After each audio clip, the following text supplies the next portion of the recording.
Hello, everyone, and welcome to Evolve Yourself TV. I am Agni James, and tonight we are going to be doing a guided meditation which will aid in our peace and emotional mental well-being. And we'll be doing, I'll be playing some chess because I'm a chess instructor in real life and I love teaching chess to others. And as Danny John actually can attest, Danny John knows that I teach chess and that I'm a damn good teacher. She's been one of my students for quite a long time, and she has gotten really good. She's no joke now. She could probably beat anyone in this chat, guaranteed. But yeah, so it's definitely what we're going to be doing. And then also we'll be doing philosophy, because I have a master's in analytic philosophy. I love discussing philosophy of mind, philosophy of science, metaphysics. Those are my three areas that I really enjoy. Maybe we'll definitely do some readings from the Tao Te Ching, and we'll do some chakra balancing possibly as well. Hello, everyone, and welcome. Okay, Danny John, what's going on with you today? What's new in your world? What's going on in your realm of Earth? I'm very interested. I'm very interested in the theory that you've been working on. Those of you who don't know, Danny John has a PhD in psychology. So she's always been working on some interesting things and has a lot going on with that. Christine the Bean, hey, good to see you, Christine. How are you doing? How's everything going with you? What's new in your world? Has your dad made a full recovery yet? I hope he has. I hope he's feeling much better. How are your nephews doing? Are they rambunctious youths? I know you said the one was about ready to start driving, so that can get intense, right? I mean, is he a good driver, or is he just going 90 miles an hour in 25 mile an hour speed limit zones, right? And running over little kids. Some people like to do that. Some people like to drive their cars into crowds of people. I don't recommend it. I don't think it's a good thing, but there are people like that. I don't think your nephew's one of those, though. Petey's here. Good to see you, Petey. How's it going? It's been a while. Hello. Welcome in. Yeah, this is a good day. Welcome to the chat. How's everything going with you? How's your day been going? How's your weekend been going? I hope you've had a good weekend so far. And Viper's Gratitude. Hey, buddy, what's going on? Viper's Gratitude is a cool dude. He is also a big time guy over in Aristotle's chat. I believe he's a VIP over in Aristotle's chat. Vipers loves discussing philosophy. I saw him in Noger's stream today. Noger's a philosophy streamer as well. And yeah, Viper's always got some good commentary to say. He's smart dude. Good, he trolls sometimes, and that's fine too. He does it pretty well usually. Let's see, Vipers, you say let's see what's going on. What were you saying? You said hey, just dropping in to get the answer to the question you asked a week ago or so. Yes. So Vipers asked me the chessboard is 8 squares by 8 squares. So you have 64 squares, right? But Vipers was asking, well, what if the chessboard was 10 squares by 10 squares? What 2 extra pieces would you add to the board? And I thought about this. I thought long and hard about this, actually. And my view is that chess is perfection. It is an absolutely perfect game as it is. And if we added or subtracted anything from the game of chess, it would no longer be perfect. You'd be ruining it. So my answer, and I know this might not be satisfying, but my answer is that I would not add any more pieces to the board. I would keep it just 8 by 8. And what if I would say the question doesn't arise? By the way, that's a good line. The question doesn't arise. So the guy that taught me how to play chess was this 70-year-old Indian dude, my friend's uncle. He would come over when I was 16, and he taught me how to play chess. And when you'd ask him certain questions, he would come to you and he'd say, the question doesn't arise. And you'd be like, what? You'd be like, what do you mean? I'm asking the question. It just arose. And he's like, no, the question does not arise. He was a guru, actually. He was a pretty cool dude. He was from India. He lived right outside of, where was it? Right outside of Delhi. It was like a village outside of Delhi, They have it's kind of like Chicago's got suburbs, big cities have suburbs, it's kind of like a suburb of Delhi, I guess you could say, except it was like a small village. And it's kind of crazy, by the way, in his village, if people don't like you, it's such a poor place. If you commit some crime and people don't like you, they will literally stone you to death and then just walk in your home and take all your shit. They'll just take over your like property and your home. Like, that's crazy. It's crazy that it's like that. It's like super primitive there. My friend has mental illness. He's got schizophrenia, and he grew up here in the U.S. He lived 5 houses down from me, and he ended up going to India to, once his schizophrenia kicked in real bad, and his mom was like freaking out, and she took him to India. So he's been living the remainder of his days out in India, right? But he got in trouble with the law, and that village is so backwards that when he got thrown in jail, they threw his mother in jail too. How fucking insane is that? Right? It's like your kid gets thrown in jail, and then you got to go to jail too. And their reasoning is because, well, you must have not done a good enough job raising your son. Like, who does that, right? I mean, that's just so crazy to me, right? And the quality of their prisons is just horrific. They don't have toilets. They don't have toilets in their prisons. If you have to go to the bathroom, you literally dig a hole in the dirt. It's a dirt floor. So yeah, my friend literally had to live in those conditions for a couple months. But anyways, let's talk about more positive things, because I'm here to spread love and light. I'm not here to discuss things that are not great.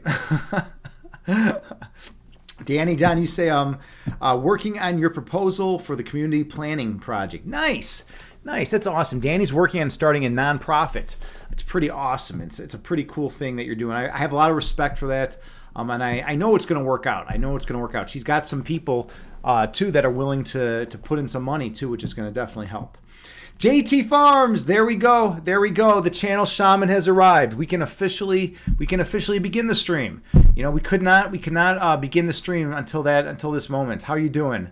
How's everything going? Vipers, you say, what a cop-out? It's totally a cop-out. It's the perfect cop-out, but it's what I believe in my heart. It's what I believe in my heart. You know how like people always like say like, hey, what would you rather do? Like eat your own dog alive, or like, I don't know, dig out your eyeballs, right? People always have like these like ridiculous things like, what would you rather do, right? And I'm always like, neither. I wouldn't know. I'm not going to even answer that question. For me, the question doesn't even arise. I'm not even going to spend my time thinking about it, because it's just not, it's ridiculous. I'm not going to do either of those. And if I ever got to a situation where I had to do one, I would choose a dog, because I don't have a dog. So like, I guess that's a win-win, right? Let's see, Christine, you say, your dad is doing all right. Oh, good. I'm glad he's at least stable and doing all right. I'll definitely send positive love, positive chi energy his way. I'll send, good thoughts and prayers his way. So, yeah, hopefully he'll have a good, speedy recovery. And Vipers, you say you're not a cool dude. I don't know, man. I kind of consider you a cool dude. I don't know. Are you a girl? Maybe you're a female. I don't even know if I know your gender. I could have sworn you said you were a man. But maybe not. I don't know. I guess I never asked you your pronoun. I'm sorry if this whole time I've been like being a disrespectful asshole. Then I'm sorry. But anyways, let's see. Yeah, Christine, you see, that's messed up. It's totally messed up, right? In India, weird things happen. If you live in a really impoverished like place in India, like you live in a village where like there really is no real law. It's just basically like people like struggling to survive, and whoever has like the most friends in the village at the time is the one who's gonna like eat. That's like that. That's like the way it works in their village. Like they were like the highest like caste, or the highest social class in their village for a long time. So they were fine. Because they had power in the village, so they were treated well, and everyone kind of revered them, and they had plenty of servants and all this stuff, right? But then their grandfather died. My friend Brian, his grandfather died, and his grandfather was one of the most respected people in the village. But once he died, like they lost a lot of power. And then the guy that taught me chess, Coley, he got in a lot of trouble because he was having sex with the servant class. He was having sex with people that weren't in his caste. They were in like the one of the lower castes, right? And that was like a huge deal. Like they basically they were like fucking threatening the guy. They were like, hey, what the hell, you can't be doing this. And then they kicked him out of the village, and he's like been disgraced. But anyways, because of all this, they took a big hit, right? So their family now has lost a lot of respect in the village. So you never know what's going to happen. I mean, if they can throw my friend in jail and his mother, because he got in trouble. Like, I mean, they can do a lot more. Like it's theoretical. It's possible that one day I find out that he just gets stoned to death in the village, and they take all his stuff because they have more money than most people in the village, and then 95% of the people in the village. And if it's really just him and his mom and a couple other family members, so it's like I don't know what's going to happen to them. Let's see. JT, you say you'd go blind to save a dog. So I know you would, JT. I know you would. You are what you say you are. You are you're your truth. You come forth, and you would do anything for your animals. You're such a nurturing type. You care so much about the life in your home, right? You take care of it. It always impresses me like how much you do. Danny John, you say, oh, you got a clip. We got a clip here. All right, let me load it up, but I got to do it a different way. I got to do this this weird way. I got to load it up. Hold on a second. Oh, and I got to get my headphones in too. All right, let's get the headphones in first, and then we'll load everything up, and then we'll be good to go. All right, we're almost there. We're almost to that magical moment in time where everything works out. Okay, now I believe we're going to have to, let's see. I need to do this differently, though. I got to copy this because it doesn't work this way. Close it here. Then I got to go over to YouTube. Open it up. Not YouTube, but just post the clip there. Okay. Here we go. All right. I think we're about ready. Chad Guy's here. Hey, good to see you, Chad Guy. Welcome. We're about ready to watch a clip. How you doing, man? How's everything going? So this is philosophy. Interesting. Yeah, this basically is philosophy, right? I mean, what do you want to talk about? If you have a philosophical question, we can talk about philosophy. But we got a clip we got to play first. Come on, man. You got to get your order of operations down. You're like the kid in math who doesn't know his order of operations.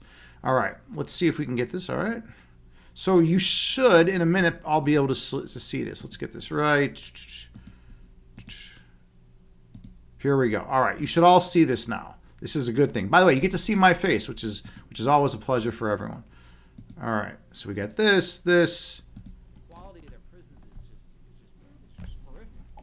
Oh, hold on. I think I have to turn it up on the other on OBS as well. So let's turn it up here. All right, everyone should be able to hear this now. Let's do it, and everyone can see it. Bam. The quality of their prisons is just horrific. They don't have toilets. They don't have toilets in their prisons. If you have to go to the bathroom, you literally dig a hole in the dirt. It's a dirt floor. So yeah, my friend literally had to live in those conditions for a couple months. But anyways, let's talk about more positive things because I'm here to spread love and light. I'm not here to discuss things that are not great. Yeah, so that's basically the gist of everything, right? That's how it goes. I hope everyone could hear that fine. And I got to turn down the desktop audio so we're not blown away by it now. Okay, but yeah. Anyways, welcome in, Chad Guy. So that's what you missed, Chad Guy. That's what you missed. You come in and you're like, what's going on here? Where's all the philosophy? And now you say this is your first time in the stream. Yeah, I'm sure it is. I'm sure you're not the most active member of my Discord that I've ever had, right? First time in stream. Come on. JT, you say, oh, shitting holes are the best. Yeah, right? Can you imagine that? Can you imagine living in that kind of environment? That's crazy. That's just craziness, right? All right, so I think we are ready for a little bit of chess. I want to do a quick puzzle rush. So speaking of order of operations, I'm thinking puzzle rush, then a game of chess, 10-minute time control, and then guided meditation. So those of you who are ready, who are looking for the guided meditation, it's going to be coming up soon. We're just going to do a puzzle rush first, and then we're going to do a quick game. That's my plan.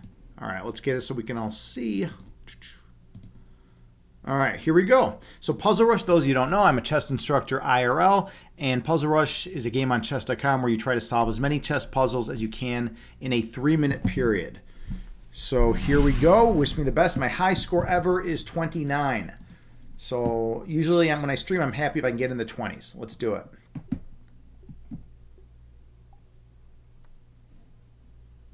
Okay. We got this and mate. We got mate.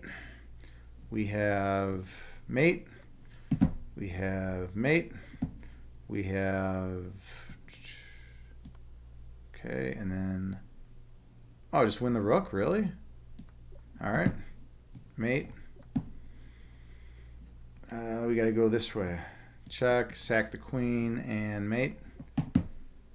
Let's throw in a checkmate. 2. All right, mate. Oh, I see. This is sneaky. And then we have mate. Got to sack the bishop. All right, mate. Mate. Mate. Cool. Smothered mate. Notice how the pawn couldn't take because of the pin. Mate. Oh, almost fucked up there. Oh, take care. Okay. The pin. You got to remember the pin. Does it just take the rook? No, it doesn't seem right. Okay, I'm missing this one. I'm not seeing this one. There's something going on here. What am I missing here? What are we missing? I don't see it. I can't waste time, so we'll just have to do that. I don't want to waste too much time on that one. There's a pin, so the pawn couldn't recapture. All right, let's see. White to move. I guess we're doing that. And... oh, this. And then mate. Wow. That was actually pretty challenging. All right. Mate. Let's see. Oh. I think it, there we go.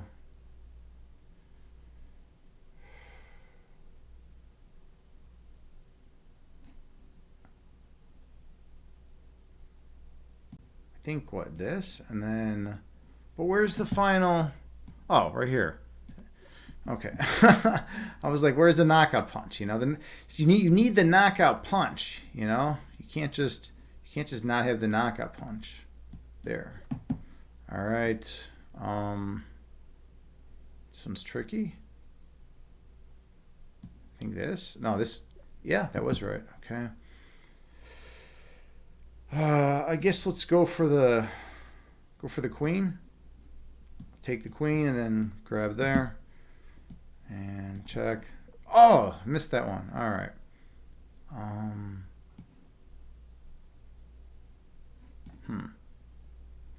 23. All right, 23 is a great score.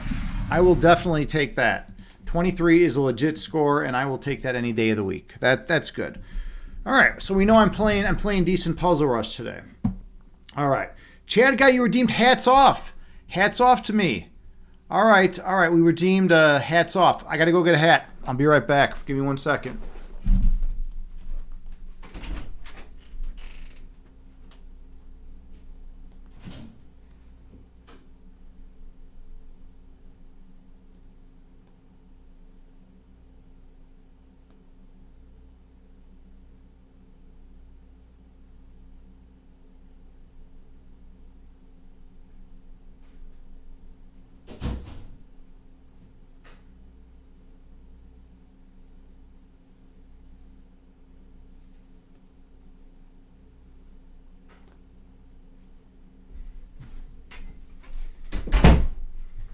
All right, hats off. We got the hat on. We're good. The hat is on, and as you notice, I got my Merry Prankster pins out here. Yeah, I got my Merry Prankster pins. Those of you who don't know, I am actually I'm cool with a lot of Merry Pranksters. You know, I've gone to a lot of their events, and they're good people. I wonder how many of you out there know who the Merry Pranksters are. If you've heard of Ken Kesey, they're basically the group that he started back in the 60s. Okay, all right, let's see. Chagga, you say, oh, cool, I can split my TV screen into two watching a new Game of Thrones. Other is Agni. Yeah, dude, it's a good move, man. I don't know who will be more exciting, me or Game of Thrones. Probably me, to be honest. To be perfectly honest, it's probably going to be me. But, you know, you never know. It could be, you know, the rest of the world, right? It could be the rest of the world. Let's see, what else? Oh, Ignorant. Hey, good to see you, friend. What's going on with you, man? How's everything going with you? I hope you're doing well. Let's see. Chaggy, you say House of the Dragon. It's getting intense already. JT, you say, should I ditch Agni to go watch it? JT, how could you say such a thing? You can never ditch me. What are you doing? Don't talk about ditching me. You're gonna make my heart hurt. You're gonna make my heart hurt. I have this beautiful fire quartz right here. I have this beautiful mala that I'm wearing. And now I don't need a hurt heart. All right, that's just not something I need. All right, so I think we're all good. I think we're all caught up with everything. Let's see where else we're at. We're at game of chess time. I'm gonna play a game of chess. I think I'm a little blurry on the screen. There we go. Okay, yeah, much better. So it's chess time. Let's go play a game of chess. Lead chess. Create a game. Okay, and then come back here. There we go. All right. This is a random opponent on lead chess. I don't know. This guy could be a grandmaster. He could be a complete noob.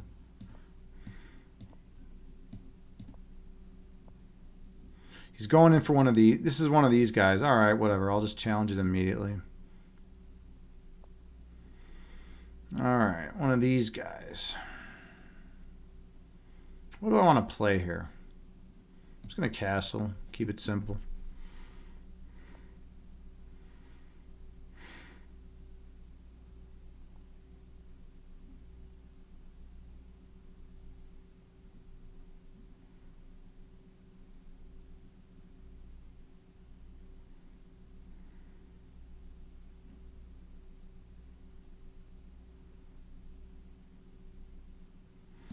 I'm going to go for a little space. This is kind of a little bit weird. Or maybe if he takes my bishop, I'll recapture with the knight. That's kind of what I'm thinking at this point. I think it would kind of be an interesting idea to do so. But then he could always just push. Yeah, so he's going in for this. So I need to take... Ah, I see. All right, so that's how that's going to work out. Okay, I'm going to hold on. I'm going to hold on to my dark square bishop. That's the idea here. So I'm holding on to my dark square bishop, and we're going to see if I can get anything from it.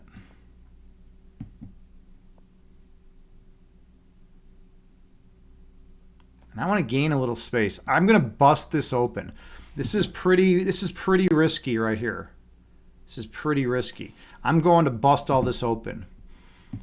My king's going to be a little vulnerable, but I'm going to get some counterplay. And that's what you need in chess. You need some counterplay. I have the dark square bishop, which is nice.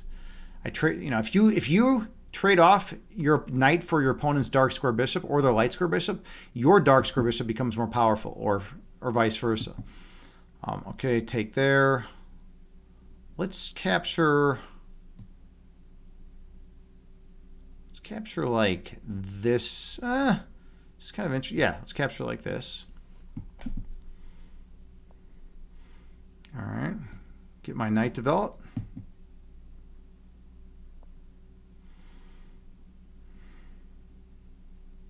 So he still hasn't castled, which is the thing to remember. I want my dark square bishop active. I'm looking at this push.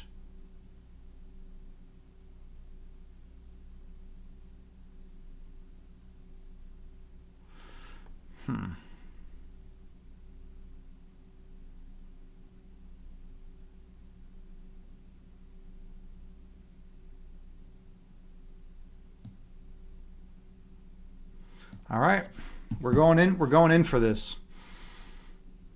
This is intense. I'm trying. So he's got this nice pawn chain right here. I'm trying to break it up. So he's got this check, right? Then I come down here, but I'm not too concerned about it. Maybe I should be, but I'm not. All right. Let's see. Check. I just sidestep it. I mean, then if he hops in with the knight, I just don't see the continuation.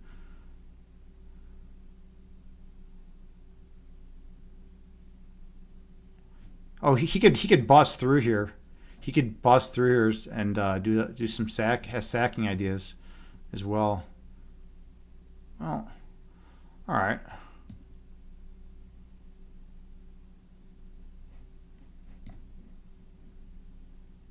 Let's go with this. I'm going to give back the dark... Oh, no, hold on. Take... No, I'm going to give back the dark square bishop for the knight if he wants it. I'm also on this pawn. I'm looking to develop this bishop out. The idea is if he takes, I take. My queen has horizontal defense over d5. And I'm on this pawn right here.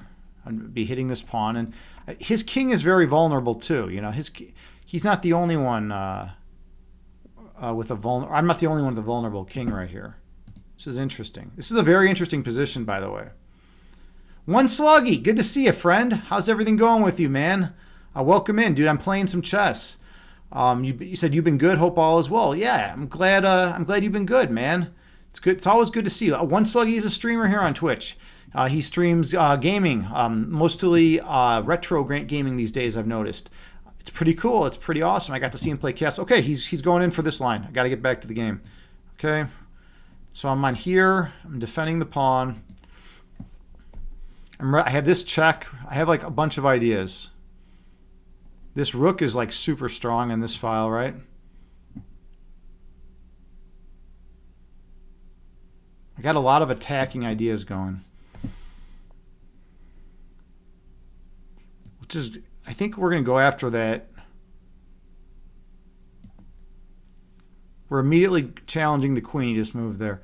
That's called a tempo gainer. So I got to develop a piece, and now he's just going to have to move his piece twice. So yeah, I gained out of that ordeal, you could say. All right, so now let's add the pressure. All right, I now have, look at my rooks, super strong. All right, now he's doing that. So now now I have a tactic. This is the first cool tactic that I have. I have take.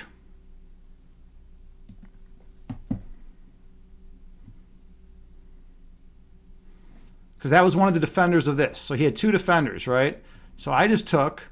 Now when he recaptures, now I can take right here, win the pawn, and my knight will be on this pawn then, and basically things are going to be looking pretty damn good. I got to think, do I want to take with a rook, or do I want to take with the...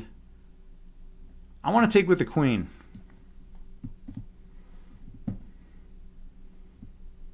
Notice that the other key is this. This is big. This pawn is a very, very important defender for him.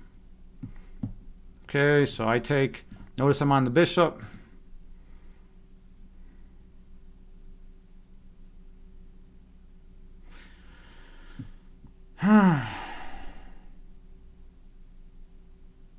So he's going to have to either move his... Yeah, or he's got that, right? So let's see. Any tactics in the air? Not quite. I want to keep the pressure going though. So I'm going to hop in right here. I'm on this pawn with check. I'm also on this pawn. I have a lot of pieces that I can pressure him with now. And I'm up a pawn at the end of the day. At the end of the day, I'm up a pawn, guys and girls out there. JT, you say you wonder if Agni's ever seen one episode of Game of Thrones. I've seen all the episodes. I've seen all of Game of Thrones. What are you talking about? You think Agni's favorite games character is Joffrey? No, Joffrey's mom. I really liked Joffrey's mom. What was her name? Not Cerise. So I can't remember her name, but she was the one. She's the one I liked. People gave her a hard time. People didn't like her, but she was just fighting for her family. She was fighting for what she thought was right. I don't know. I thought she was cool. Fun fact: the Queen's Gambit came out of a bunch of people bought chessboards. Oh, Chad guy, you're absolutely right. You're absolutely right. That game was like a huge boost for chess. Once that game came out, everyone started buying chessboards. There was a shortage because COVID hit and everyone started playing chess. And then Queen's Gambit came out and everyone started playing chess. So like everyone in the world wanted to play chess. Then chess blew up on Twitch. You have guys like Hikaru. You had guys like Hikaru GM. He's a grandmaster who had 25,000 people watching chess. So he left. He couldn't take it. Let's look at the analysis board real quick. The analysis board, yeah, he's dead lost. He's down the equivalent of a rook right here. I want to see where he went. I want to see where he went wrong though. Let's see. So all this should be fine, right? Yeah, about even. All right.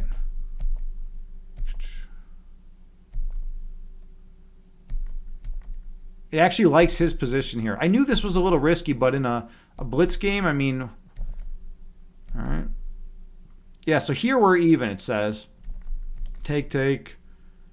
Okay, well, my move's the number one move.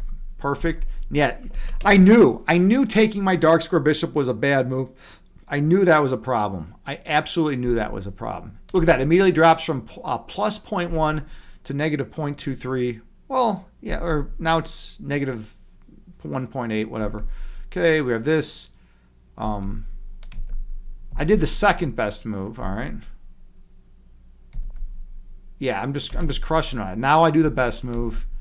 And yeah, now take. And it's just over. Like what's gonna happen, right? What can he even do, right? Yeah, best move. And that's game. That's how you win at chess. That's it. That's how you do it. Okay. Chad guy, you said JT bought a chessboard too. JT, did you buy a chessboard? Did you buy a chessboard? Is that what's going on here? Because Chad guy is known to spread false information. You know, I never know if Chad guy is spreading false information or not. Okay, what else did I miss in this stream? In this chat, we got some good chat here.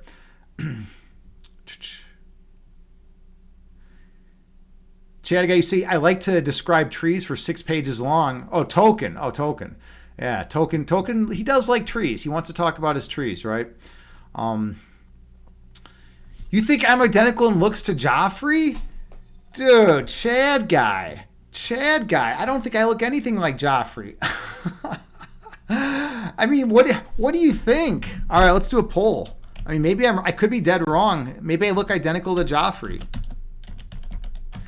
Does Agni look identical to Joffrey? This is going to be intense.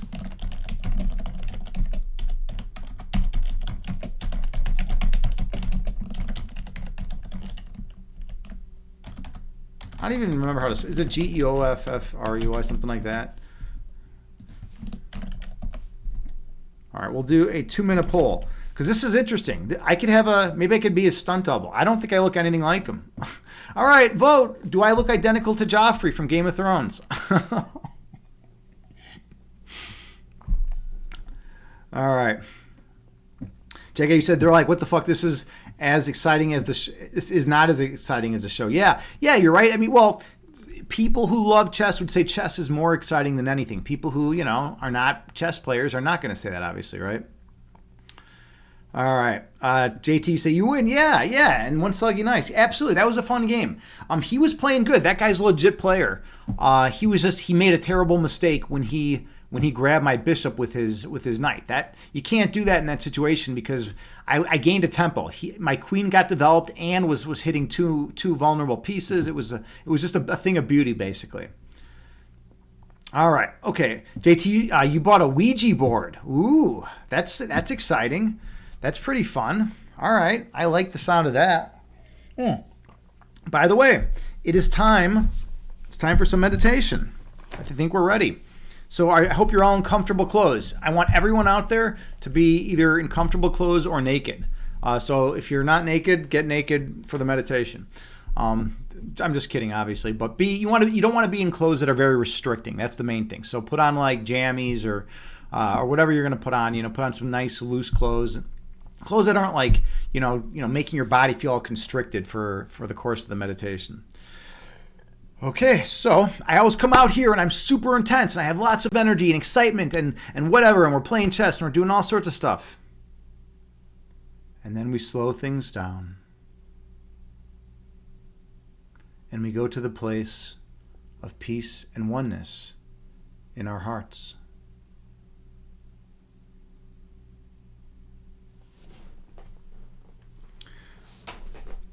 Good to see you, Hollywood. And I got to turn off the lights, though. Hold on. It got a little blurry. It got a little bit blurry, so I got to fix this first. All right. This always takes a minute, so give me a second. I don't want to be blurry for the meditation. That's my... There we go. We're back. All right. I will be right back. Okay, we got the lights off. We're good to go.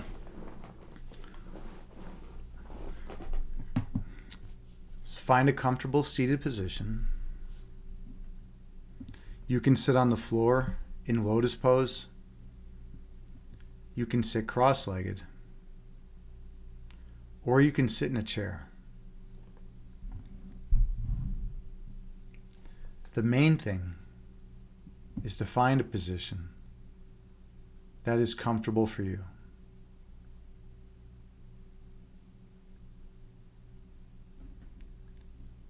And then gently close your eyes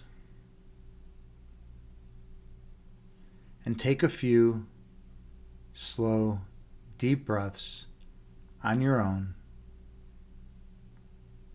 while maintaining good posture.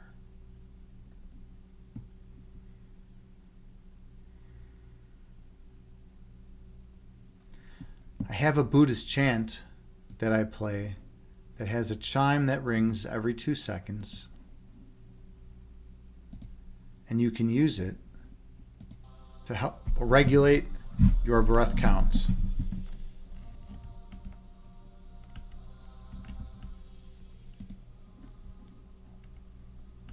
Take a few more slow, deep breaths on your own,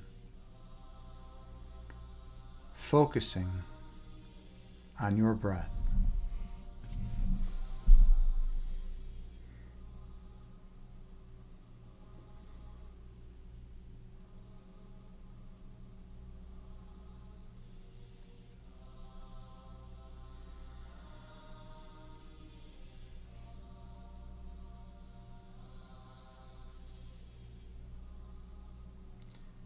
Inhale through your nose, gently raising your belly. Exhale through your mouth, gently lowering your belly. Breathe in through your nose, slowly raising your abdomen. Breathe out through your mouth, slowly lowering your abdomen. Stay focused on your breath count.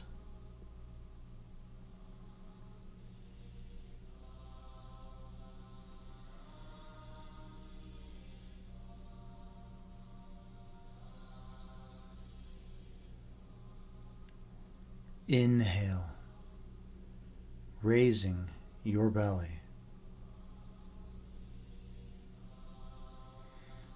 Exhale, lowering your belly. Breathe in, raising your abdomen. Breathe out, lowering your abdomen. Keep your awareness on your breath count.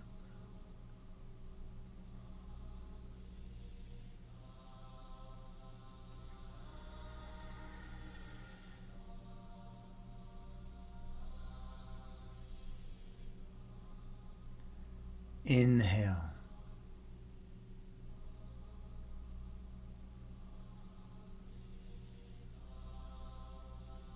Exhale.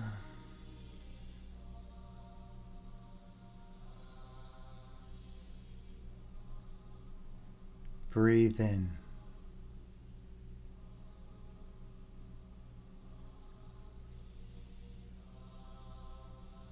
Breathe out.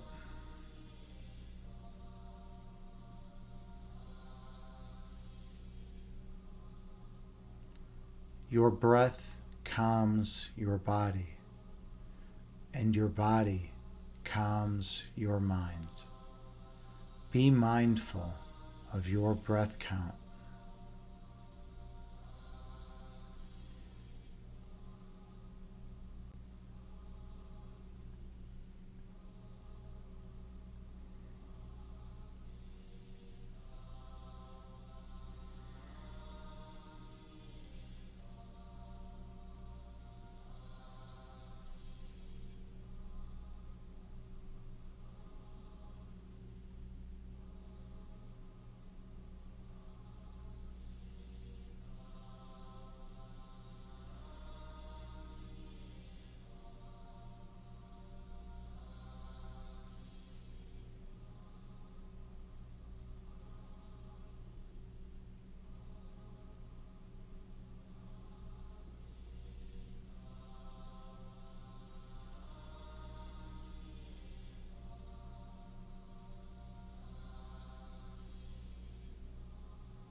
Visualize yourself sitting on the tallest mountaintop.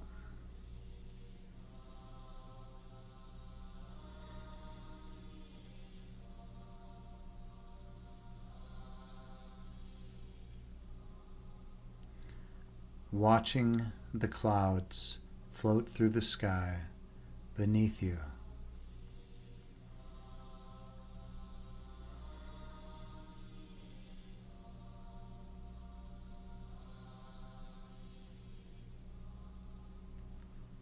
Two clouds come together and merge into one.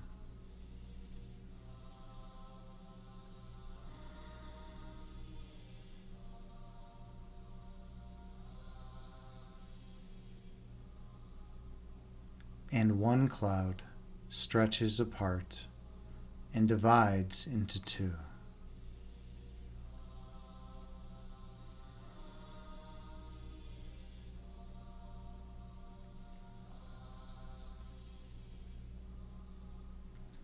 These clouds move through the sky before disappearing over the horizon.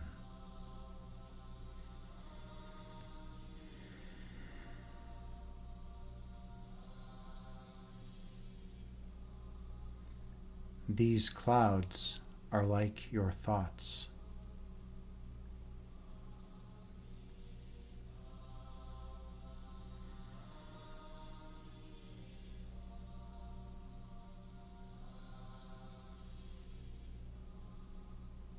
Thoughts come into being and reside for a while in conscious awareness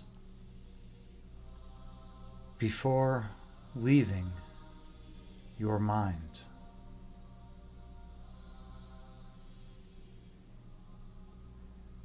That is the transitory nature of human thought.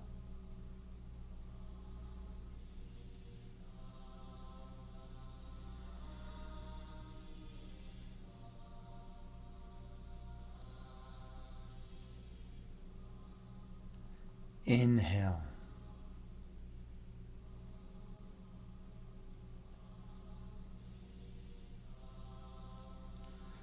Exhale, releasing all that does not serve you well. Breathe in.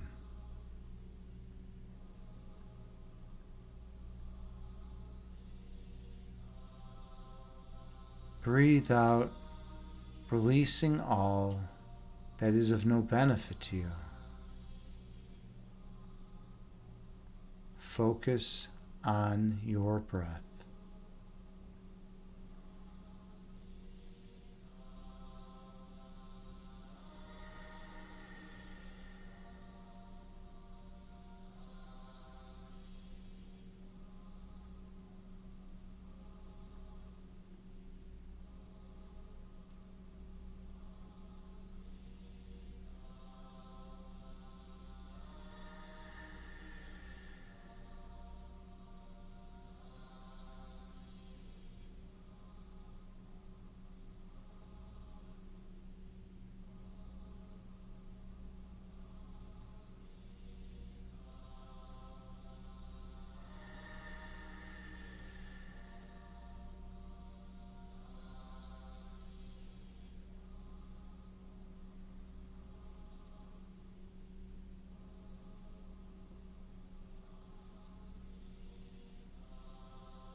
When thoughts arise in your mind, picture them as clouds floating through the sky before disappearing over the horizon, and return your focus to your breath.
Your essence is love.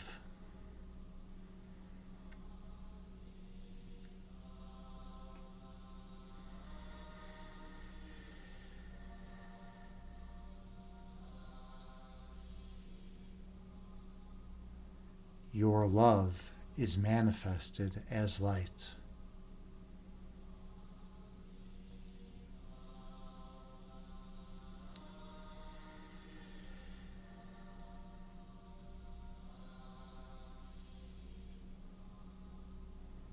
Your purpose is to shine your light on others.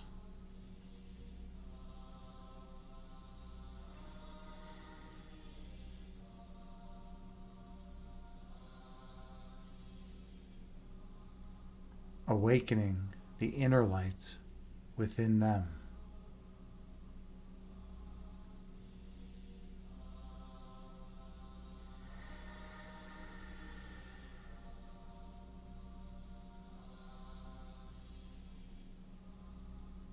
And they will shine their light on all whom they encounter.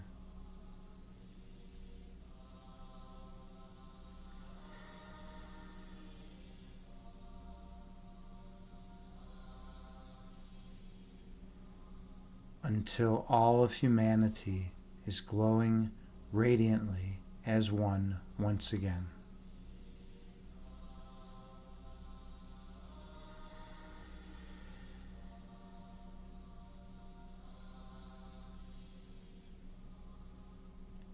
Inhale.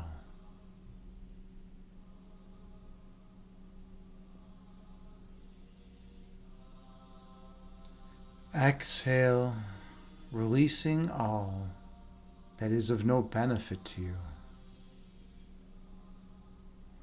Breathe in.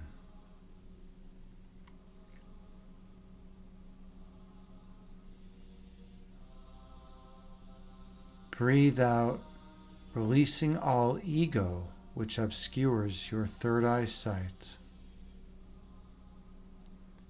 Focus on your breath count.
When thoughts arise in your mind, picture them as clouds moving through the sky before disappearing over the horizon,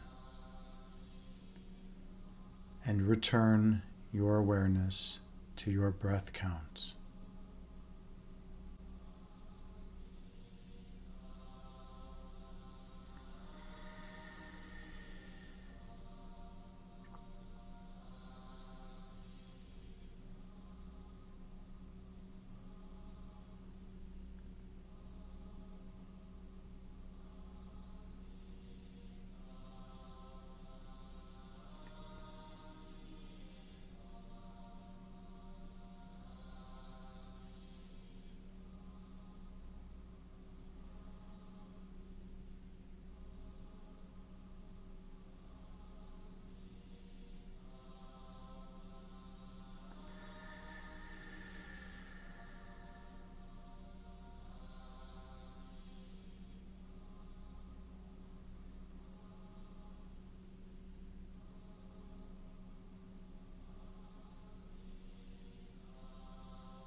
Slow down your breathing.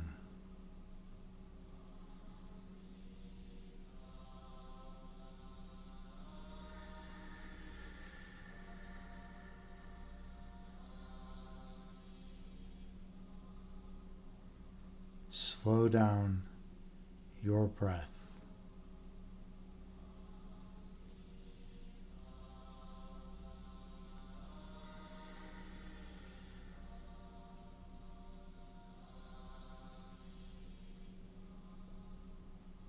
Slow down your breathing.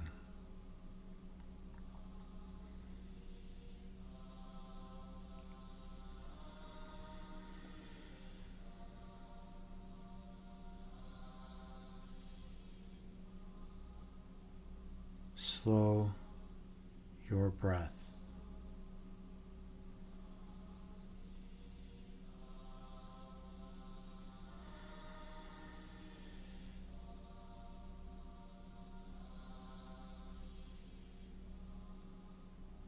Inhale.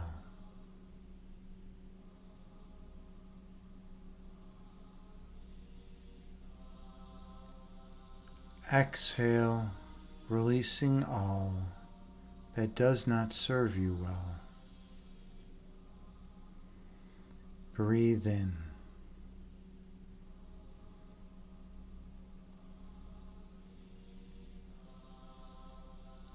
Breathe out, releasing all ego which hinders your evolution. Focus on your breath.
On your next breath, travel down beneath the level of conscious awareness.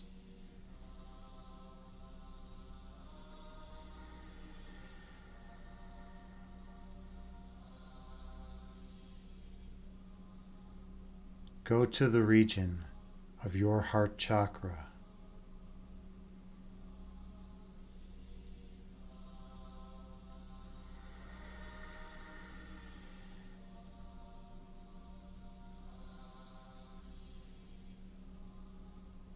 Feel the love that emanates from this location.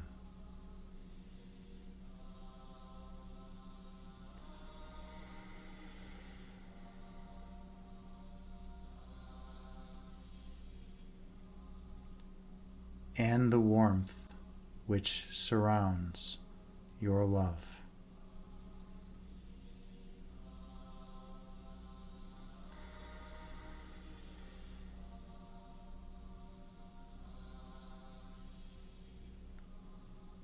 Experience the perfect peace which resides here.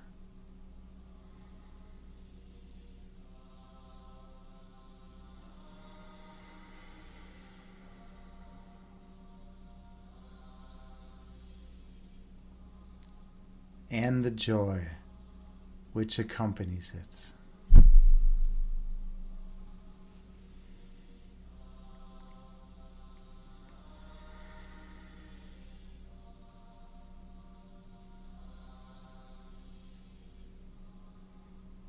In this place, you remember your divine nature,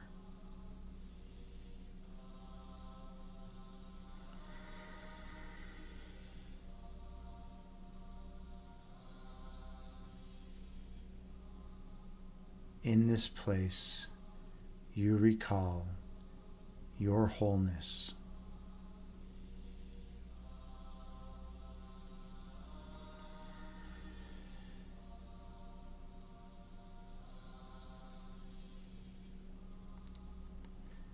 Inhale.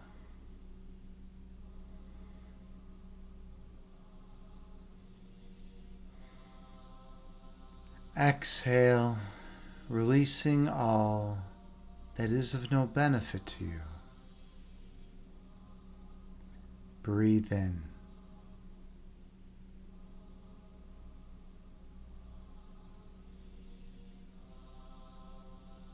Breathe out, releasing all ego which obscures your third eye vision. Focus on your breath.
When thoughts arise in your mind, picture them as clouds moving through the sky, eventually disappearing from your mind.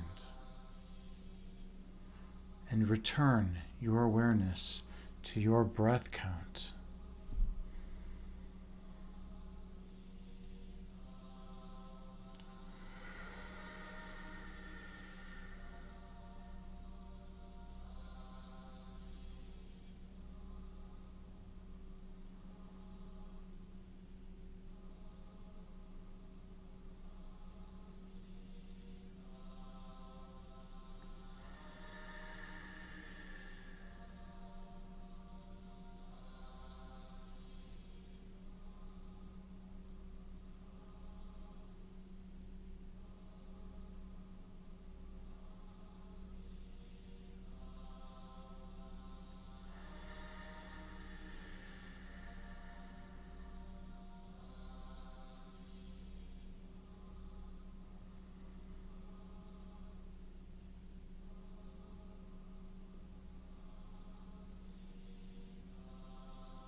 On your next breath, travel down to your center point.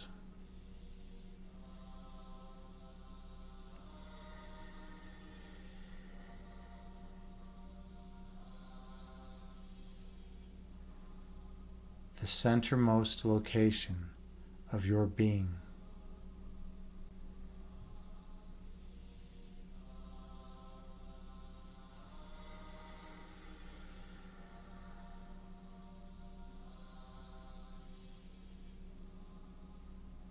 The place within you of perfect monism.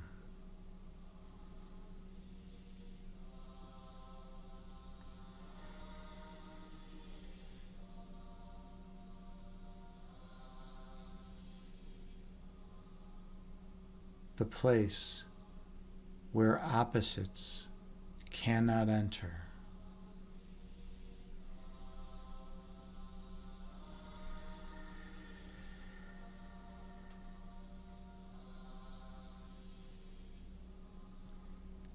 Feel the love bubbling up from within.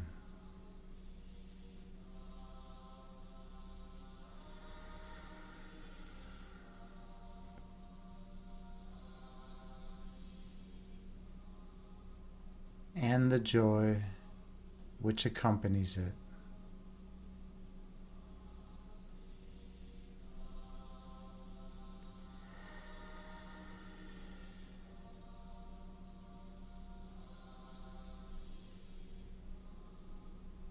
Stay focused on your center point.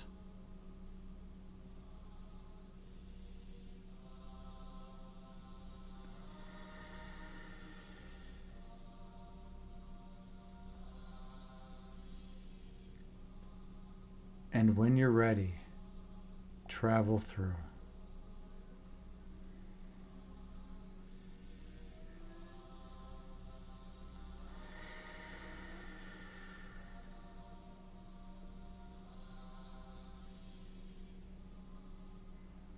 I'll see you on the other side.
Here, at your center point, you recall your true identity.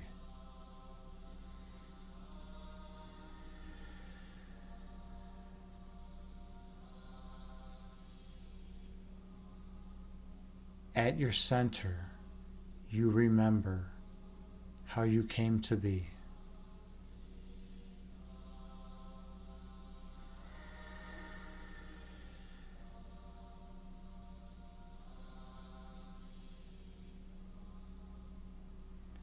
Here, at your center point, you recall your divine purpose.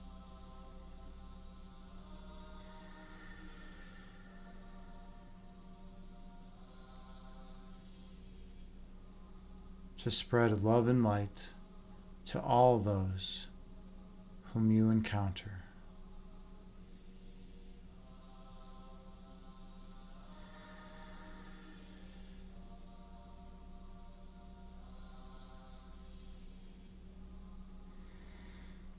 Here, at your center point, fear cannot enter.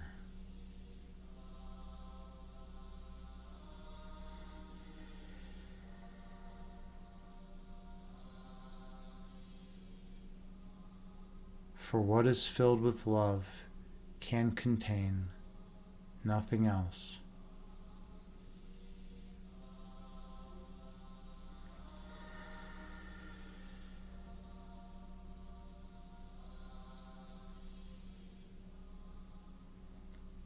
Here, at your center, you recall your divinity.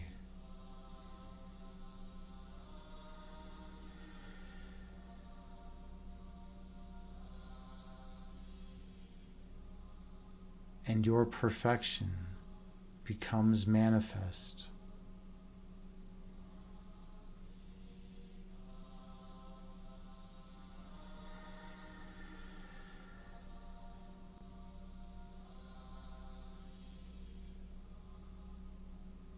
You are perfect.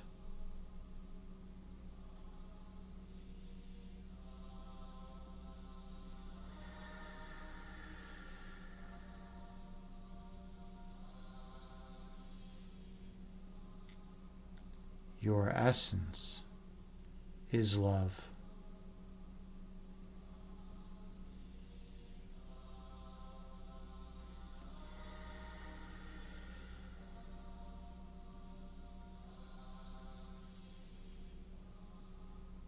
Being love, you flow eternally from the source of all creation.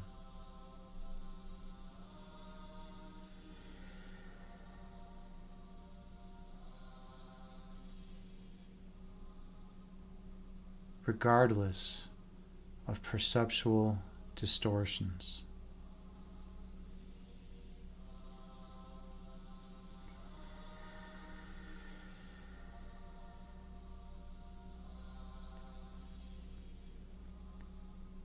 Capital T truth resides at your center point.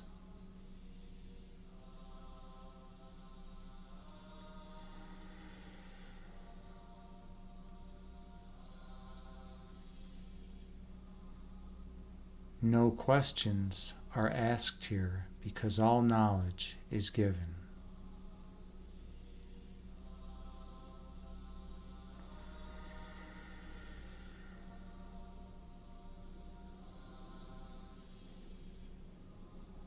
And you reunite with the source of all creation.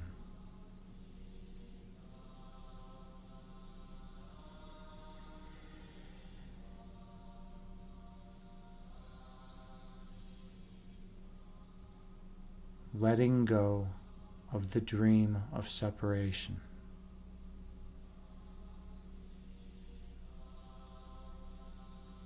You are complete.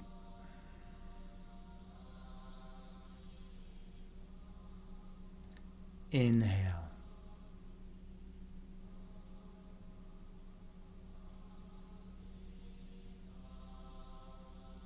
Exhale, releasing all that is of no benefit to you. Breathe in.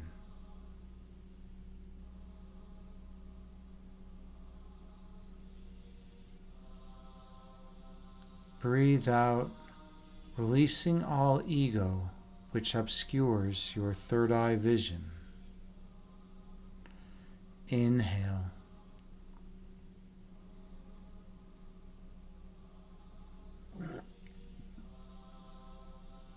Exhale, releasing all stress and tension from your body. Breathe in.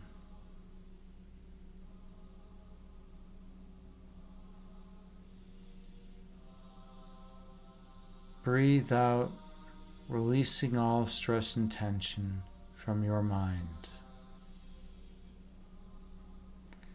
Inhale.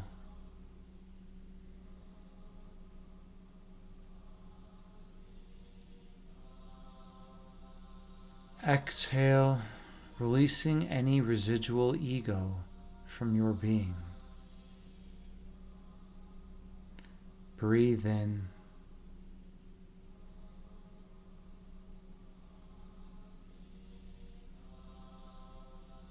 Breathe out, releasing all residual fear from your mind.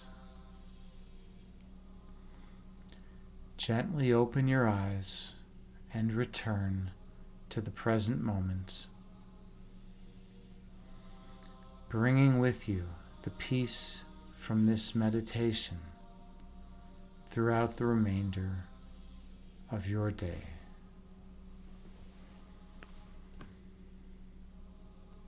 Namaste.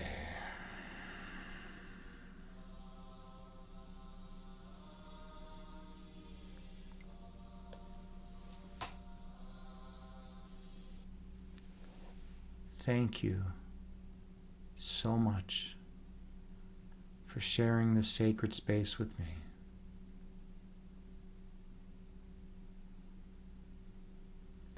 I am honored and humbled to be here with you as your meditation guide.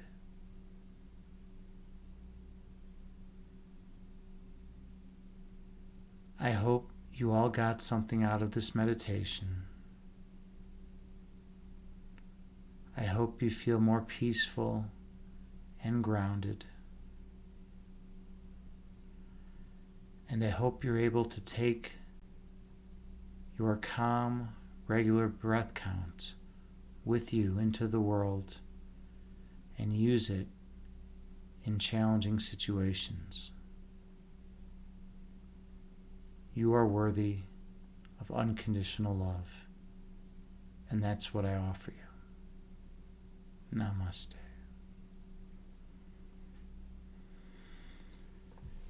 All right. How was that for everyone? That was definitely something I needed. I really needed that meditation. That was a 36-minute meditation, which is good. It's a good length of time. Hey, Sour Stash is here. Good to see you, friend. How are you doing? I hope you're doing well. I hope you're feeling good today. And Chad Guy, you say, okay, wow, that was intense. Yeah, I don't know if you're referring to the meditation or Game of Thrones, but the meditation felt intense to me. I feel really peaceful and zenned out right now. And JT Farms, excellent. All right, JT, good to see you. Coming through with the fire. You do such a good job regulating the energy in this channel. You're the best channel shaman a man could ask for. And a damn good mod, too. And Danny John, wonderful, you made it. You made the meditation. You made it. I'm so happy that you were able to experience it. I always love doing meditations for you, Danny John. Whenever you want a meditation, anytime in your life, just call me up and I'll do a meditation, and then even if you want at the end, I'll sing you sweet lullabies so you can go to sleep. One Sluggy, much thanks to you too, man. It's always a pleasure having you around. And everyone who hasn't checked out One Sluggy, definitely check him out, drop him a follow. Super authentic, genuine human being. We don't have many of these people around anymore, people who tell it like it is, who say what they're feeling and are not afraid to express how they feel. But he's one of the few, and he's a good human being because of that. So thank you, One Soul. You check him out. Chad Guy, you say, geez, 2 mods in one stream. Yeah, I know. Everyone's keeping an eye on you, Chad Guy. That's the thing. Everyone, you say that's too intense. Yeah. You got to be real careful. You got to be doubly careful. There's two people that could ban you at any time. Well, I could, or time you out, but I don't usually do that. JT, you say 3, Chad, 3. Oh, we have 3? I didn't even know that. Let's see, who else is here? Oh yeah, Christine is here. Awesome. Hey, VXO, good to see you. Welcome in. Thank you so much for the follow. Hello, welcome in. My name is Agni James. I primarily do guided meditations here on Twitch. I also have a master's in philosophy, so I do philosophy streams. And I'm a chess instructor, IRL. So I do chess lessons and I play games. So welcome in. How are you doing today, VXO? JT, you say, oh my God, Agni, Iggy is always here. You're gonna hurt his feelings, damn it. I'm just doing what I can to spread the love. At the end of the day, this is all I can do. I can spread the love. That's all we can do. Life's pretty simple. Just be a kind human being to the people around you. That's pretty much what it comes down to. If you're just loving and kind and don't discriminate and just love everyone unconditionally, it's pretty simple. All right, we are ready for the next segment, which will be a reading from the Tao Te Ching, Lao Tzu's masterpiece. The book's over 2,000 years old, and we've been going through one verse every day that I stream, and I think we're on verse 24ish. Let me see.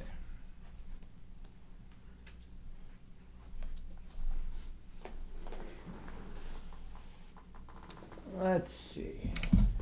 And as always, after the meditations, I'm super zenned out, which is good.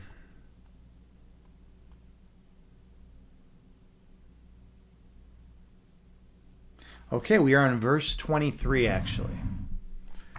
Verse 23 of the Tao Te Ching. There's 81 verses, and we're gonna go through them all, but one per stream. Governing a large state is like boiling a small fish.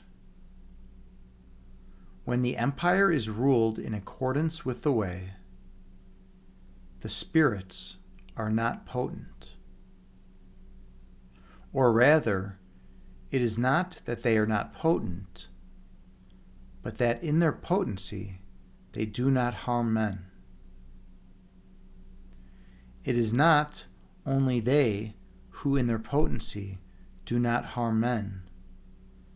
The sage, too, does not harm them. Now, as neither does any harm, each attributes the merit to the other. Ooh, interesting. All right, let's read through that one more time. I think they make a good point here. Hey, Angel TX, good to see ya. Welcome in, friend. How you doing? Yeah, you just missed the meditation. We just got done with it, but we're doing readings from the Tao Te Ching now, right? So you still got some good stuff you can incorporate. How's your day going, Angel? I hope everything is going well with you. Let's read this again. Governing a large state is like boiling a small fish. When the empire is ruled in accordance with the way, and when they say the way, they're talking about the Tao. So, or the path. So when the empire is ruled in accordance with the way, the spirits are not potent. Or rather, it is not that they are not potent, but that in their potency, they do not harm men. So when the empire is ruled according to the path, according to the way, according to the Tao, men are not harmed. Humanity flourishes. It is not only they who in their potency do not harm men.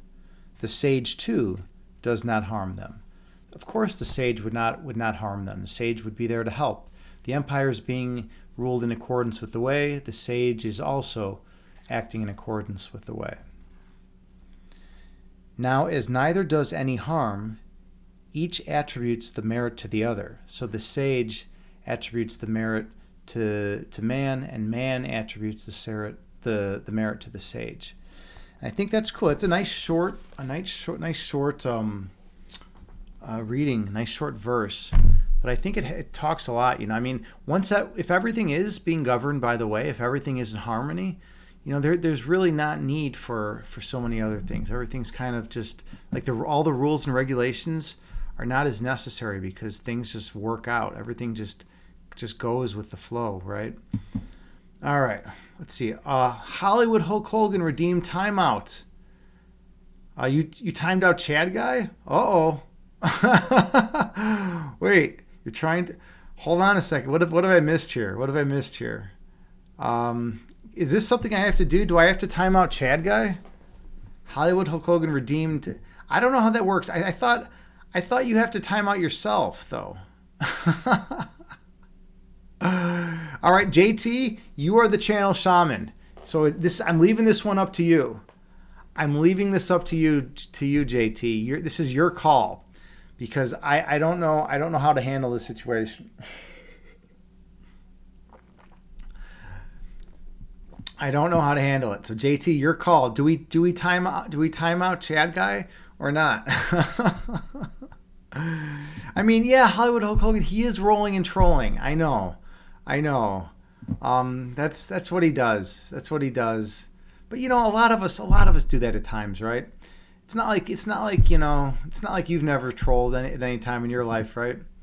Angel TX, you say everything's going great, just a bit restless tonight. All right. Well, the meditation will be on the VOD if you can always check that out. I'm sorry you're feeling a little bit restless, but I'm glad that everything's going great. I mean, we have days like that, right? We have days where we get real hyped up and everything's going wonderful and everything's beautiful. And then we have days where things are tough and things are rough, right? But I'm glad things in your external world are going great. I'm sure you will be more peaceful, in days to come. All right, let's see. Chad say something trolly. Sour says, yeah, what are we going to do here? 35 messages deleted. 35 messages. JT Farms timed out Chad guy for 60 seconds. Okay, that's it. Hey, Chad guy, it's not my fault. Not my fault. I'm just a streamer. What do I know? I'm just a streamer. Redemption is a redemption, right? If you're gonna pay the points, you're gonna get the timeout. JT say, love you, Chad, but he did pay. He did. That's the thing. Hollywood Hulk Hogan, you say, Chad guy, you love you, but yeah, but it's only 60 seconds. It's not terrible. 35 of his messages were deleted, though. That's always interesting how they go back and delete all the messages. I think it's kind of a good thing. All right. Oh, we're ready for the next segment of the show. The next segment. Let's see, where are we at here? We are at the chakra balancing segment. I know, JT, right? Chad guy does pretty much own the Discord. He's the most active participant I've ever had in that Discord. By the way, everyone join my Discord. Here, click on this link. This should take you to the Discord community, and then you can join. You can be on my Discord server. We have good discussions. We post. We just have sections on yoga, on Bikram yoga, on Wim Hof breathing. Just general comments. We have a meme section. We have all sorts of stuff. You have to check it out. It's good stuff, though. Trust me. I wouldn't lead you astray. Definitely join the Discord. All right. So we are on Chakra 2, and we are at the section called Desire and Emotions under the journal exercises. So I hope we're going to be doing some journaling. I hope you're ready for some journaling. We've been going through this chakra. This is the book that I used when I was in a chakra balancing group years ago. We used the Sevenfold Journey to balance our chakras. It's a great book. And we've been going through and reading a little bit each time I stream. This current section is the water chakra. We've been dealing with chakra 2, and it's pretty awesome. All right, so desire. Desire is the fruit of the body, chakra 1, and the fuel of the will, chakra 3. Desire is that which gets us up off our butts, reaching out and expanding to encompass more than just ourselves. Now that we have consolidated what we have, it is time to look at what we want. Take time to get in touch with your desires. Make a list of them. Notice how many of them are desires of the body, desires of the mind, spirit, ego, or whatever. Wanting to sleep more, for example, is a desire of the body. Wanting to read a book might be a desire of the mind. Wanting a PhD could be a desire of the mind or perhaps of the ego. I like how they say that too, Some people want to get a PhD because it's just like another notch on their belt. It's like an ego boost, right? And then some people want to get it for practical reasons, like getting a job in whatever field they're in. And some people want to get a PhD just because they want to learn about the subject, right? Next, notice if any of your desires are mutually exclusive. You may desire more money while simultaneously desiring more time off work? Which is more important? That's kind of interesting. I like that notion, right? That sometimes we can only have one of the two, right? Or actually, maybe it'd be better to desire more time off work and find a way to make more money on top of that. That would probably be ideal, right? Like if I could make, $1,000 an hour teaching chess, that would be pretty awesome. I would, I wouldn't work very much, and I would, still get to do the thing I love and do it at the convenience of my own time. All right, pretty cool. Let's see. Hollywood Hulk Hogan, you say the Discord is 10 out of 10. Well, thank you, friend. Yeah, my Chicago buddy, Logan Square, man, Logan Square. That's cool that you're right there. That's cool. How is it in Logan Square? I haven't been out there in a while. I'm currently living in a southwest suburb, but yeah, it's I've had a lot of good times in that place. Chatty Whackers, are you all right? Yeah, what happened? He's gone. He disappeared. We got to give Chad guy some CPR. Maybe his ego's hurt. Chad, is your ego hurt? Can I revive you? Can I bring you back from the dead? Chatty Whackers. Crime is bad, but the city is beautiful. The city is always beautiful, absolutely. And the museums, you gotta say the museums are always incredible in Chicago. That's always the big thing for me. I've spent a lot of time at the Art Institute. It's a pretty amazing place. When I was a kid, I'd go to the Museum of Science and Industry all the time too. That was like always a huge deal. Sour Stash, you say, how about a desire to drink? If it's not water, it's of the mind, like soda, juice, but water would be for the body, no taste. How about a desire to drink? If it's not water, it's of the mind, like soda, juice, but water would be for the body, no taste. Yeah, I mean, that's like my thing. When I drink water, it's just for nourishment. It's a desire to drink, but it's for health, right? When you drink water, that's like pretty much the healthiest thing you can drink, right? Because there's no sugar in it. It's just pure health going through your body, right? So, yeah, that's interesting. All right, Hollywood Hulk Hogan, you say time me out to even the score and give Chad some vengeance. All right, I think that's fair. I think that's a fair deal. You timed him out. Now we would have to time you out. JT, you're in charge of that. Or one of my other mods, if JT is gonna step away. No, JT, you say hello Hollywood. You're just gonna take away your timeout privileges. Yeah, you could do that. Or time him out. Who knows? But we have one more section to get through. There he goes. All right. And you did it for 61 seconds as opposed to 60. So Chad guy, you were only timed out for 60 seconds. Hollywood was timed out for 61 seconds. So I don't know who got the better deal there, right? All right, we're at the emotions part now. We got to do emotions. Number 2. Emotions are closely related to desires. Anger arises out of a desire to be treated better. Sadness out of the loss of something we desired. Happiness from a desire granted.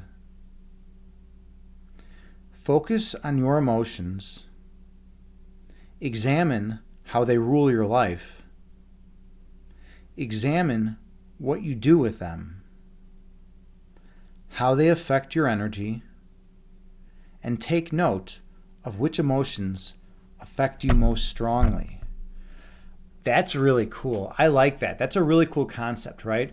We don't observe our emotions very often. Usually we're caught up in them, right? We are the subject, right? We can't detach ourselves from our emotional response so easily, right? But I think that's an important skill to be able to do, to observe your emotions and see what drives you. Is anger driving you? Is anger your primary the primary emotion that drives your actions and makes you an agent in this world? Or is love the primary driving force? Or is fear the primary driving force? What is the primary emotion?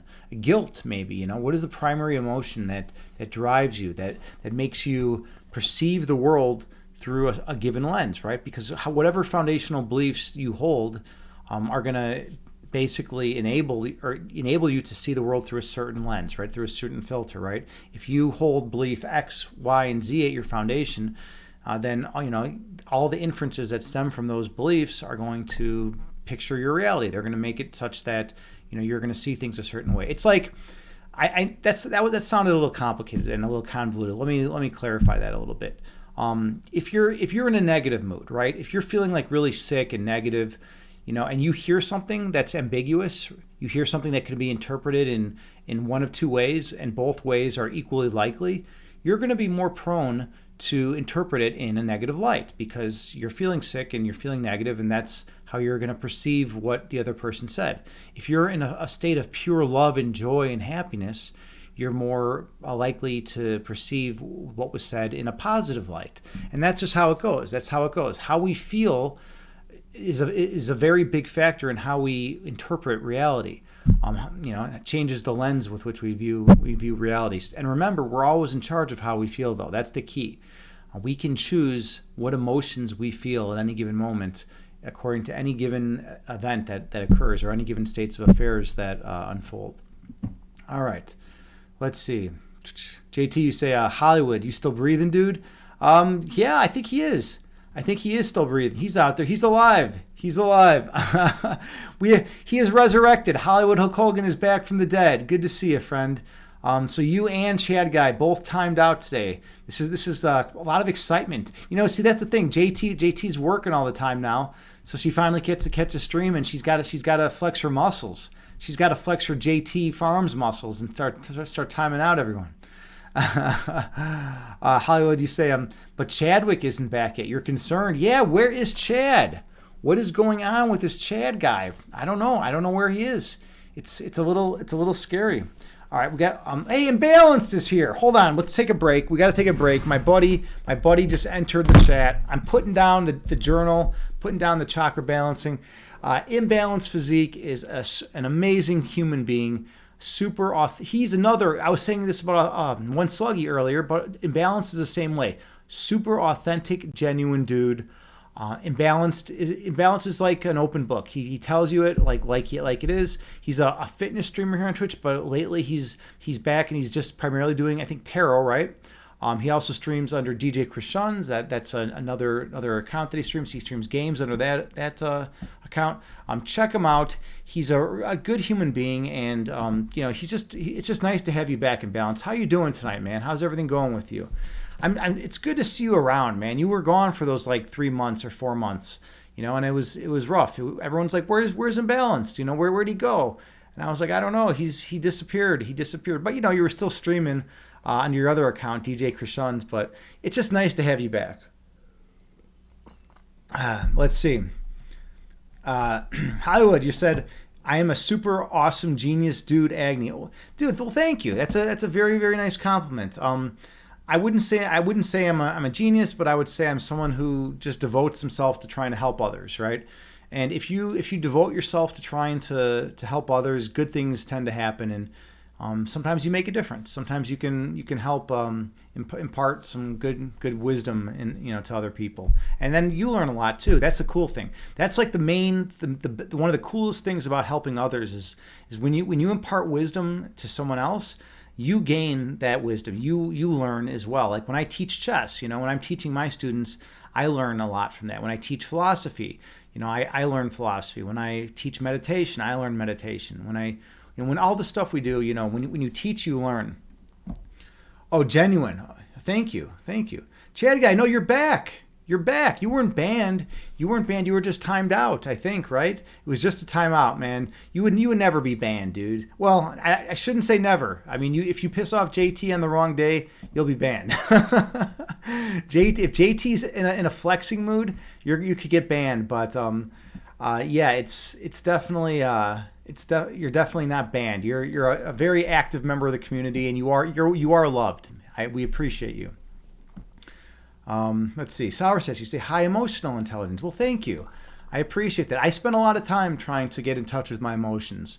When I was younger, I wasn't very in touch with my emotions at all. I acted on anger a lot. That was an issue I had. I was very angry when I was younger, and I still have that. I still have that within me, but I've had to learn to deal with it because I got sick of getting in trouble. Getting in trouble with friends and family, and when I got older, I got in trouble with the law and things like that. And I don't want to have that kind of stuff going on. I want to be a loving human being. I want to help people. So why would I want to? So I had to get that in check. Let's see. JT Farms. Oh, we missed you, Chad. Welcome back. Hollywood Hogan redeemed hats off. Hats off. Okay, hold on a second. I actually have a hat right here. I'm going to use the same hat. I got my Merry Prankster hat. Notice? Representing right here. Everyone should know who the Merry Pranksters are. If you don't, look them up. Look them up on Google. Merry Pranksters, Ken Kesey's children. I am friends with some very interesting human beings called the Merry Pranksters. I go and I partied with them, and I go camping with them and stuff. And they're good people. They're good people. They like to shake up the world a little bit, right? They want to shake up the world and kind of get people out of their stuck state. Sometimes we get stuck. We get stuck in a routine, right? And we're just, it's the same thing day after day after day. And they like to mix things up. And they do funny stuff, right? They're pranksters, right? So it's a good group of people. Let's see. Sour Stash, you say cool, nice, yeah. And Chad guy, thanks for the hydrate. I got to remember to drink some more water too. And I got the hint of lime in here, which is nice. Okay, I got all disheveled because Imbalanced came in and I hadn't seen him in a while. So we're gonna get back to this journal.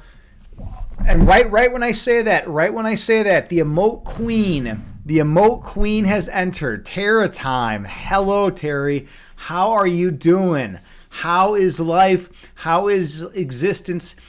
Tara time is a phenomenal streamer here on Twitch. She is the heart and soul of the fitness and health community. She is from Argentina. She's a personal trainer.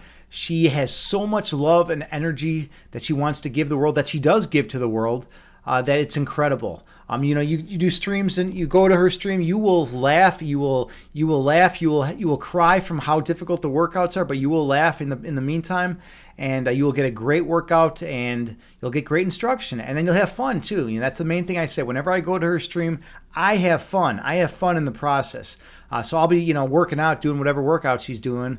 A lot of core stuff, and then I'll be having a great time in the process. How's it going? Good to see you. And by the way, whenever I go to Terra Time stream, I redeem the cat sound. She's got a bunch of sounds on there that you can redeem. So I always redeem the cat because I think it's a great one, and it does this like loud screeching cat sound, and she just immediately looks around. Hold on. Immediately looks around. And is like, "Where's the cat? Where's the cat? Where's the cat?" It's so good. It's so perfect. It's masterfully done. And she just might be the best dancer on Twitch. She has dance skills that only rival her emote game skills. She has incredible dance skills. If anyone, I don't know anyone who could beat her in a dance off. Like, she is an incredible dancer. So check her out. Definitely check her out. Chicago style, yeah, Chicago style. Hey, I'm from Chicago. South Side Polish, South Side Irish. Huh? Let me tell you a little about Chicago. It's one of the second city. That's how it is in some neighborhoods. That's how it is. Not so much anymore though. I mean, it used to be. People used to talk that way though in Chicago, like in the 60s, 70s, and 80s. That was like a big thing. And you still hear people talking like that every now and then. Southside Polish, huh? We're a rough and tumble group. But it's fun though. We have fun there. All right. Terror time. You say you're in bed. LOL. Like always. Yeah, you watch me in bed. I am flattered that a beautiful woman like yourself watches me in bed. Like that, to me, that means a lot. That it does mean a lot. It gives me reason to not cry myself to sleep at night, to be honest. See, Angel TX, you say, whoa, looks like you have spam bots again. Block them. No more spam bots. I don't have any. I have the emote queen. That's Terror Time. She's not a spam bot. She is She is the emote queen. Unless there's some other spam bots that I'm missing. But yeah, she does the boom command everywhere. So we get the emotes everywhere. All right.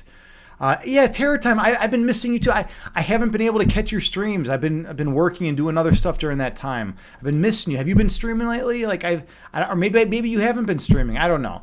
But let me give you a big hug because you're here. All right, ready? I'm gonna give you a hug. All right, Terror Time. Open yourself up to my energy, and here we come. Ready? Hold on. We gotta wait for it to clear.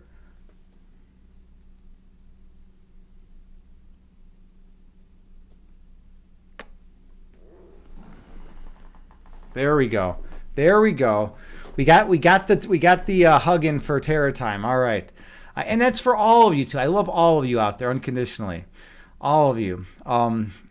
Hollywood Hogan, you say Agni is in love. Of course I'm in love. I'm in love with all of humanity. I have unconditional love for everyone. But there's different types of love, right? There's the Greeks had, I think, something like 4 or 5 or 6 different words for love, right? They had one word for familial love, right? Like loving your family. One word for unconditional love, like loving, God or creation, right? They had one word for romantic love. They had one word for like brotherly love, like loving your friends, right? And so there's different types of love, and people forget that, right? People use the word love, and everyone's always confused now. No one knows what it means, but there's different types of love. We always got to keep that in mind. Let's see. Agni or Chakra, you say Agni always misses your streams. Your streams? It's because you don't Twitch, or you don't Twitch. You don't stream on Twitch. You don't stream, man. What are you talking about? Misses your streams. If you stream, dude, Chad guy, you should totally stream. I will check out your streams. You could make me a moderator. And I'll start I'll ban you. I'll ban the streamer. It'll be fun. It'll be an interesting experience. Angel takes you say, dang, Terror Time is a baddie. She is. Terror Time is no joke. She spams more emotes than anyone else. That's why I call her the emote queen. She comes in and she commands a lot of attention immediately. There's no messing with Terror Time. All right. Chaga, you say you understand. You just stream, paint, and build your Warhammer figures. I didn't know you were into Warhammer. You never told me that. Well, that's cool. That's awesome. It's cool that you're into the Warhammer. Do you paint your little Warhammer figures on stream? Because like I have friends that are in the mini painting crew. One of my friends, Syntropic, he streams on Twitch, and he does painting. He does mini painting. And my friend Already Dead, she streams on Twitch, and she does mini painting too. So like that's cool. I didn't know you were in that crew. If you ever come out to Chicago, you can meet these people. We'll all hang out and paint minis together. All right. Oh yeah, Datey, that's a good question. Do you stream for reels? Yeah, I don't know. I don't think he streams for real. He's never said anything about it to me, unless he doesn't want us coming. What if he doesn't want us coming to his stream?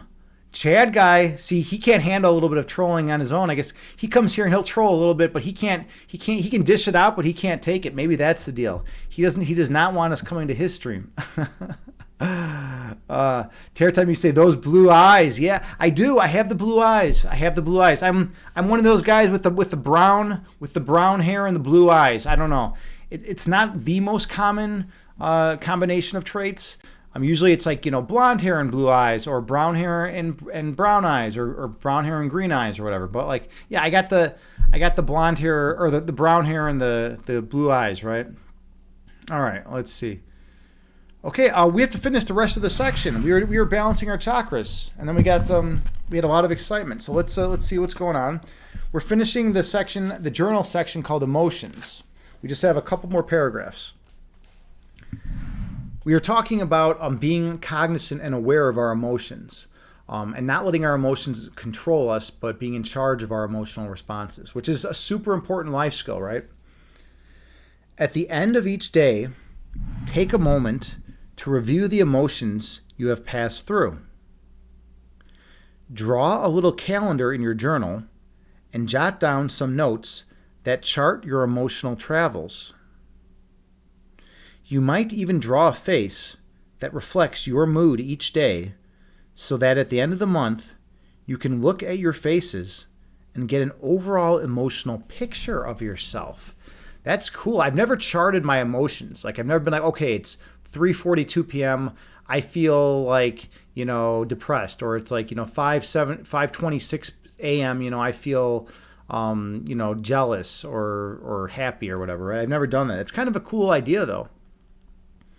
Emotion is the motion of energy out of the body. When we block an emotion, we block the energy flow through the chakras. Allow yourself to let go of the places you are blocking. This doesn't mean venting your anger or tears on anyone that happens by whenever you feel like it, but rather creating a time and place where you can let your waters flow.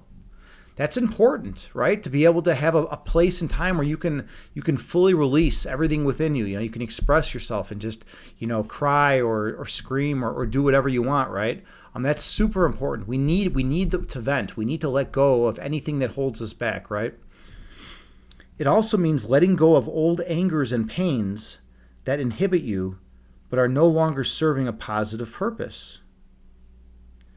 This is the time to clear those old feelings out so that they don't get in the way later.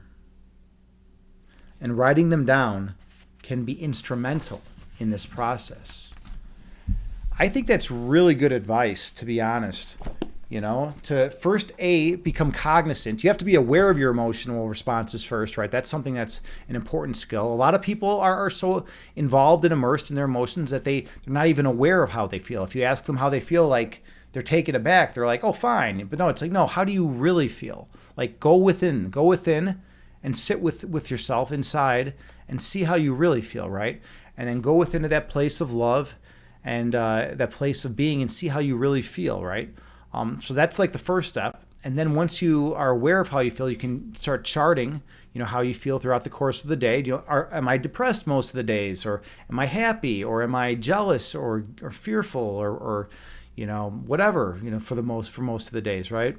And then once you have, analyzed your emotions a little bit, then you can vent and you can release whatever emotions are not beneficial. A lot of times emotional responses, when they first originate, they are beneficial and they're making an impact. But then later on, they cease to have their effectiveness. Right? Those same emotions cease to be good for us. So we need to let those go. It's important. All right. Okay. Angel TX. You say a baddie equal hot, a little hottie, yeah. I like that. Baddies is equal to hot. I never heard that connection before. Cool. All right, so we've done chakra balancing. We've done readings from the Tao Te Ching. We've done chess. We've done puzzle rush. Let's do a quick 3-minute puzzle rush. Yes, absolutely, Angel. I can definitely do that. Reread the bit about the emotions leaving the body. Perfect.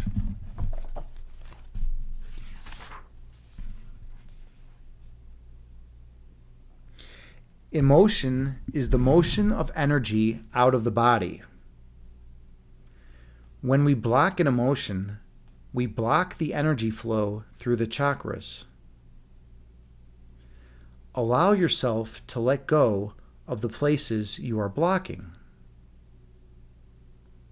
This doesn't mean venting your anger or tears on anyone that happens by whenever you feel like it, but rather creating a time and place where you can let your waters flow. It also means letting go of old angers and pains that inhibit you but are no longer serving a positive purpose. This is the time to clear those old feelings out so that they don't get in the way later. And writing them down can be instrumental in the process. Yeah, I'm glad we reread that. I'm glad you asked that. By the way, if anyone ever wants me to reread something from either the Chakra Balancing book or the Tao Te Ching, or even Grimm's Fairy Tales, just let me know and I'll reread it.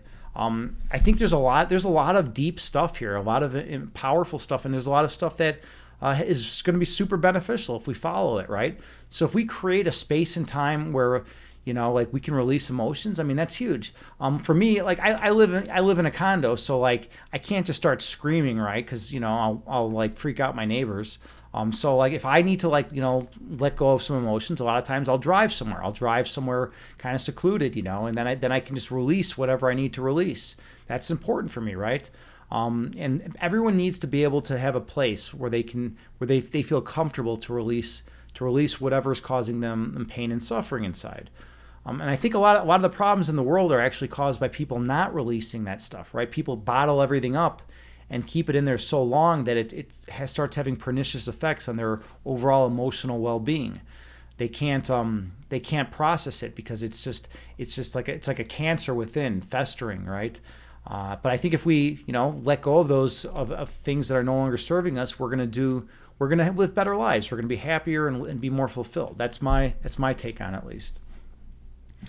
Soursash, you said, never thought of releasing crying would be hard. Yeah, I mean, I don't know if what your preferred pronoun is, but like for guys, I'm a dude. It's tough. There's a big stigma against crying for men, right?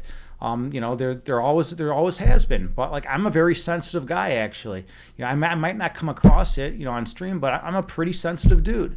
And so like, when I was younger, I used to cry a lot, and like I still, every once in a while I'll still cry nowadays, and I'll let things go. But it's healthy. It's super healthy to cry and release, just release everything, just let it all out. If you do that, then you can live a more free existence because you're not overcome by internal angst, right? You can just be free.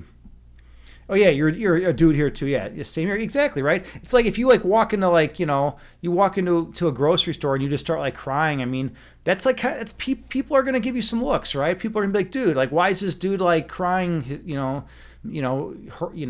Intensely, like in the grocery store, right? Like guys have certain things that they're not supposed to do, right? We're not supposed to like cry out in public, or like we're not even supposed to cry, maybe even around people, right? But I think that's bullshit. It's socially conditioned. Guys are supposed to be tough, but whatever. There's a lot of sensitive dudes that are tough and that are real strong. And and it's all right to cry at the end of the day. It's all right for men to do that. Yeah, not talk about it. Exactly. That's a really good point. Guys are not supposed to talk about their feelings. That's like the consensus among the older generations. At least like it seems like the younger people I know are more in tune with their emotions, and they have some mental health understanding. Like if you ask any 12-year-old how many people they know with hey, Noger's rating. Good to see you, friend. Welcome in, man. Welcome in. Noger is a philosophy streamer on Twitch, and he does something that no one else does. He reads philosophical journal articles on stream. He's read something like 334 or 335, something like that. It's amazing what he does. No one else does it. It's totally original. Welcome in. Good to see you, friend. How was your stream? I got to check out some of your stream earlier, just for a little bit, and then I had to start streaming. I appreciate the raid. He's a super awesome dude. Noger, we are talking about that it's okay for men to cry.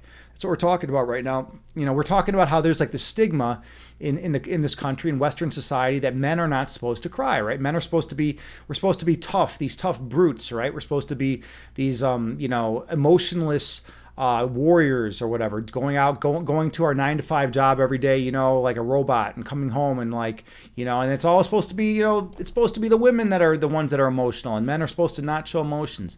But that's bullshit. That's all bullshit, right? And it's unhealthy to not show emotions. So we just got done reading a section in the Sevenfold Journey where they were talking about how important it is to find a time and place when you can express your emotions. And to let out your emotions then, because you don't want something festering inside of you that's causing you pain, right? You want to be able to let that go. And by the way, I'm wearing the hat because someone did a channel redemption. That's why I'm wearing the hat. But anyways, yeah, everyone go check out Noger and drop him a follow. And Valpo's here. Hey, Valpo, good to see you, friend. Welcome in. Yeah, Valpo has a PhD in philosophy, so we have a lot of philosophers hanging out. That have been hanging out. I've been hanging out with Noger and Valpo and Aristotle. Who else? Who else is in that philosophy crew? We have a lot of a lot of good people, you know. But yeah, basically we're all people that like to talk philosophy. We like to we've engaged in it, you know. Noger engages in it all the time, and it's the same with Valpo. And Valpo's got a PhD in, I believe you're a philosophy professor, right, and a Kierkegaard expert, which is pretty cool. It's so weird, by the way. Like, do you know when the philosophy program that I went to, his name was never even mentioned, even though he's like one of the big dogs. But it's because he's a continental guy, right? He's more of a continental guy. But like, you know, we were all about, you know, analytic philosophy. So like, in fact, that the department head. This is a true story. Like, I took a logic class from the department head. It was first order predicate calculus, and in that class, at one point, he literally said, "There has the only good French philosopher that has ever existed was Descartes."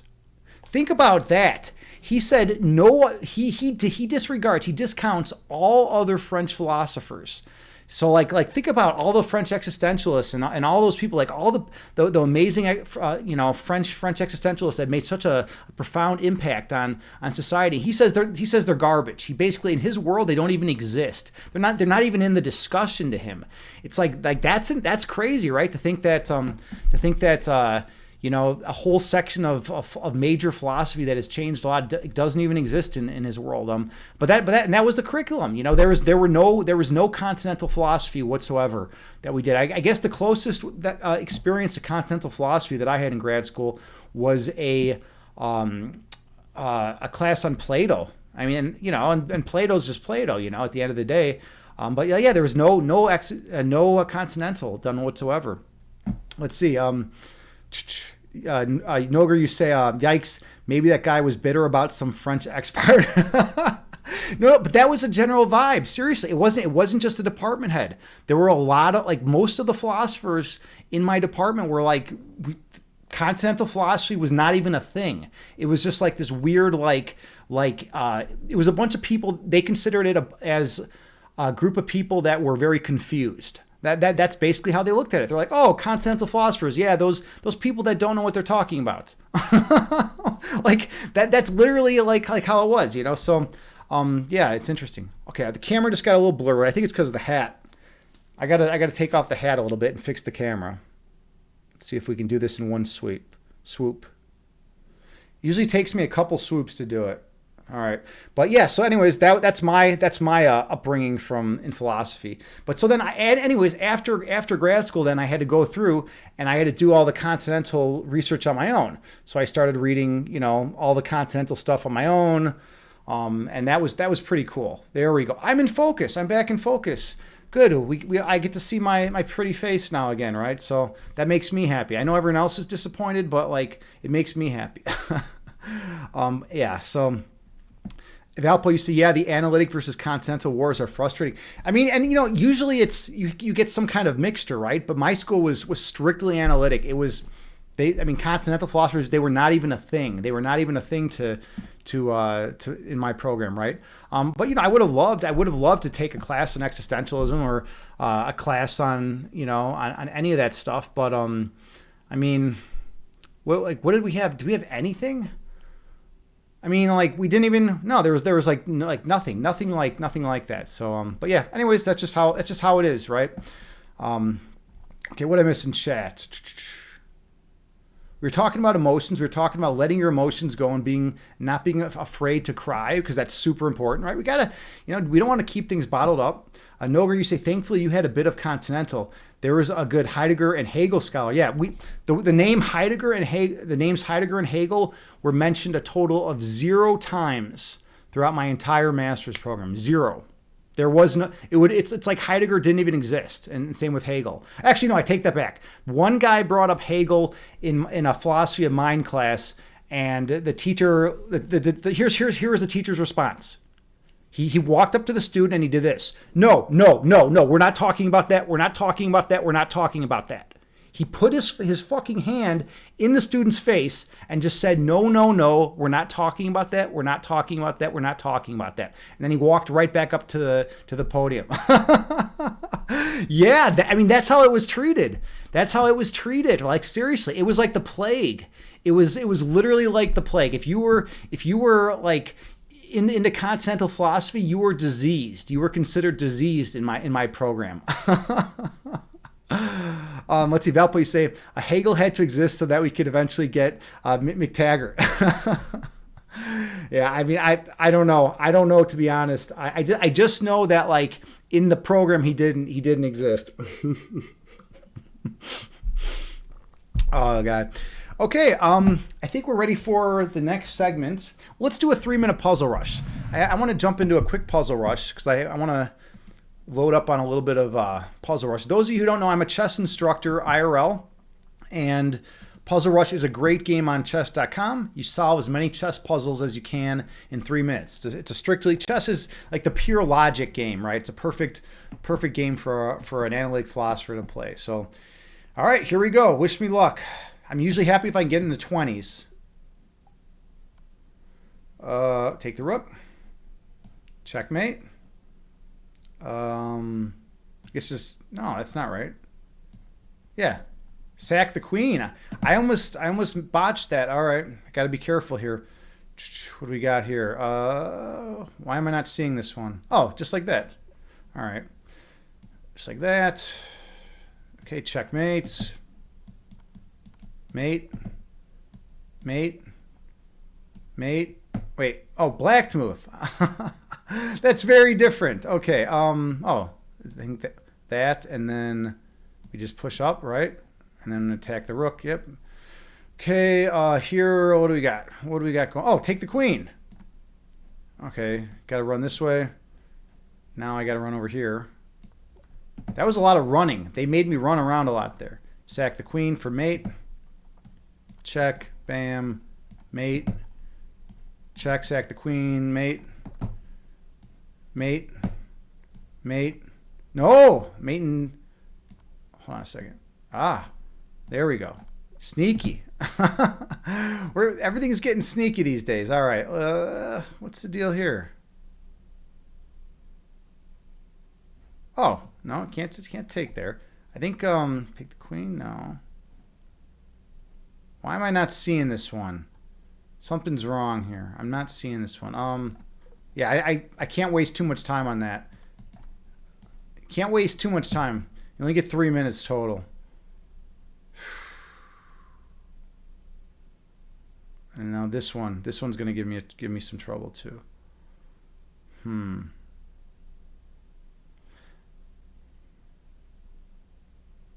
What is the deal with this one? Why is this one so tricky? It's a queen or a knight move. I'm just not seeing which.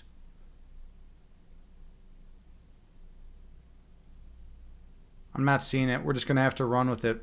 Oh, I got it. Okay, I got lucky there.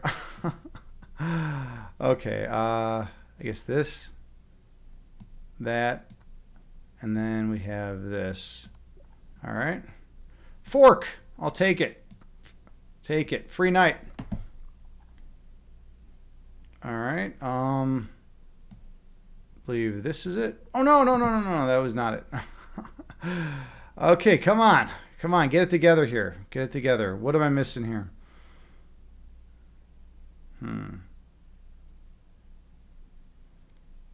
Take the queen. Oh, beautiful. That was sneaky. All right. I think we have this, and then we got this and that. All right.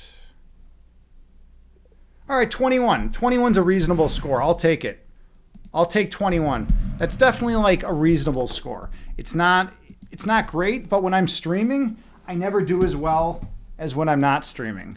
So, I'll take it. Like usually if I get in the 20s, I'm pretty happy. I'm pretty happy about everything.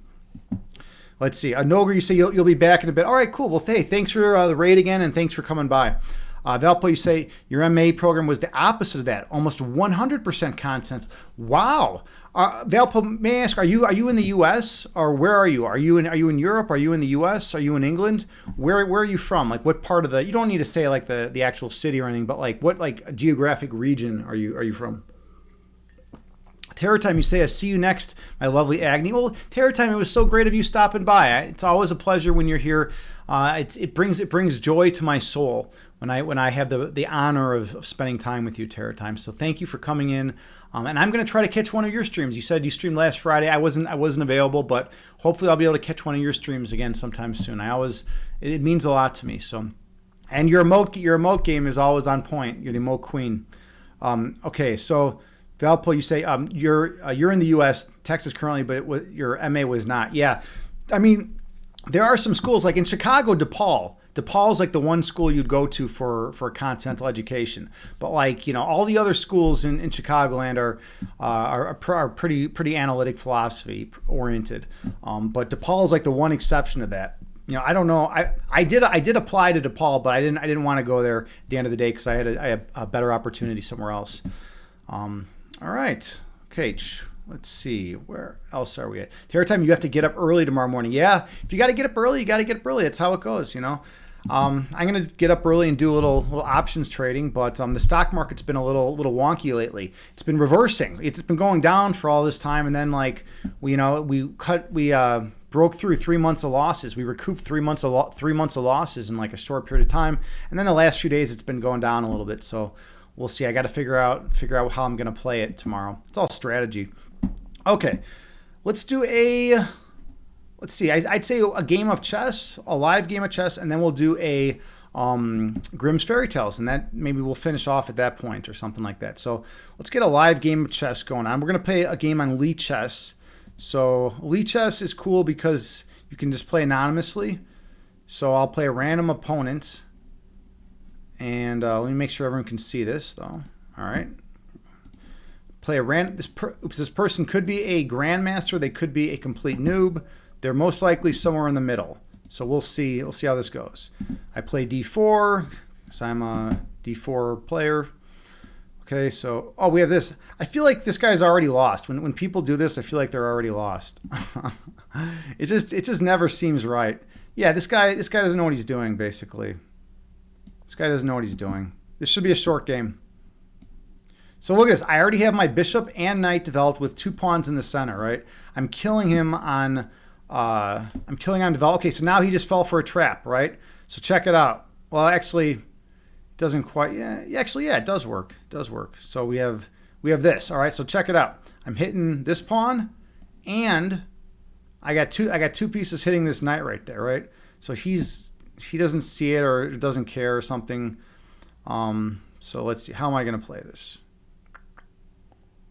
So I'm going to go for just a little more development and keep the pressure on. I'm going to just develop. Now my knight's hitting the queen, so he's going to have to move his queen. But remember, I'm on B7, and I'm on this knight right here. So he's in serious trouble, basically. I feel like I have a checkmate threat somewhere. I feel like I'm missing a tactic. Like I have a way to checkmate this guy real quick. Who sees the tactic? Does anyone see the tactic? The winning tactic? Valpo, you say you applied to LUC, but didn't get good scholarship there. Yeah, that's the thing. I mean, you'll get into some schools, but if you don't get a good scholarship, I mean, what's the purpose of that, right? Who wants to deal with that? All right, so we're just going to take the knight.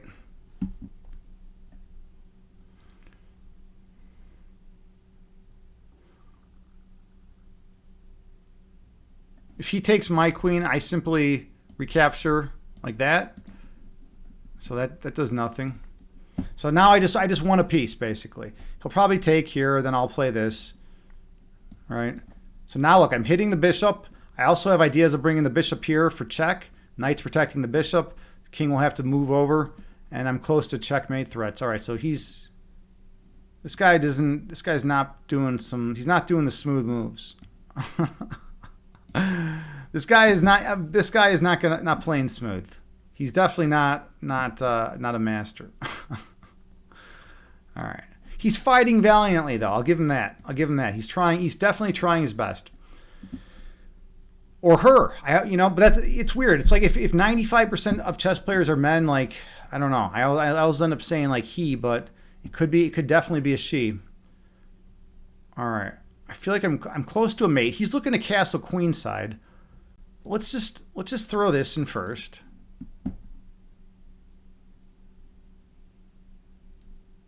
I want to castle queenside actually. Okay, because now check it out. He can't castle because you can never castle through check. So, yeah, it's going to be really, really tough for this girl or guy.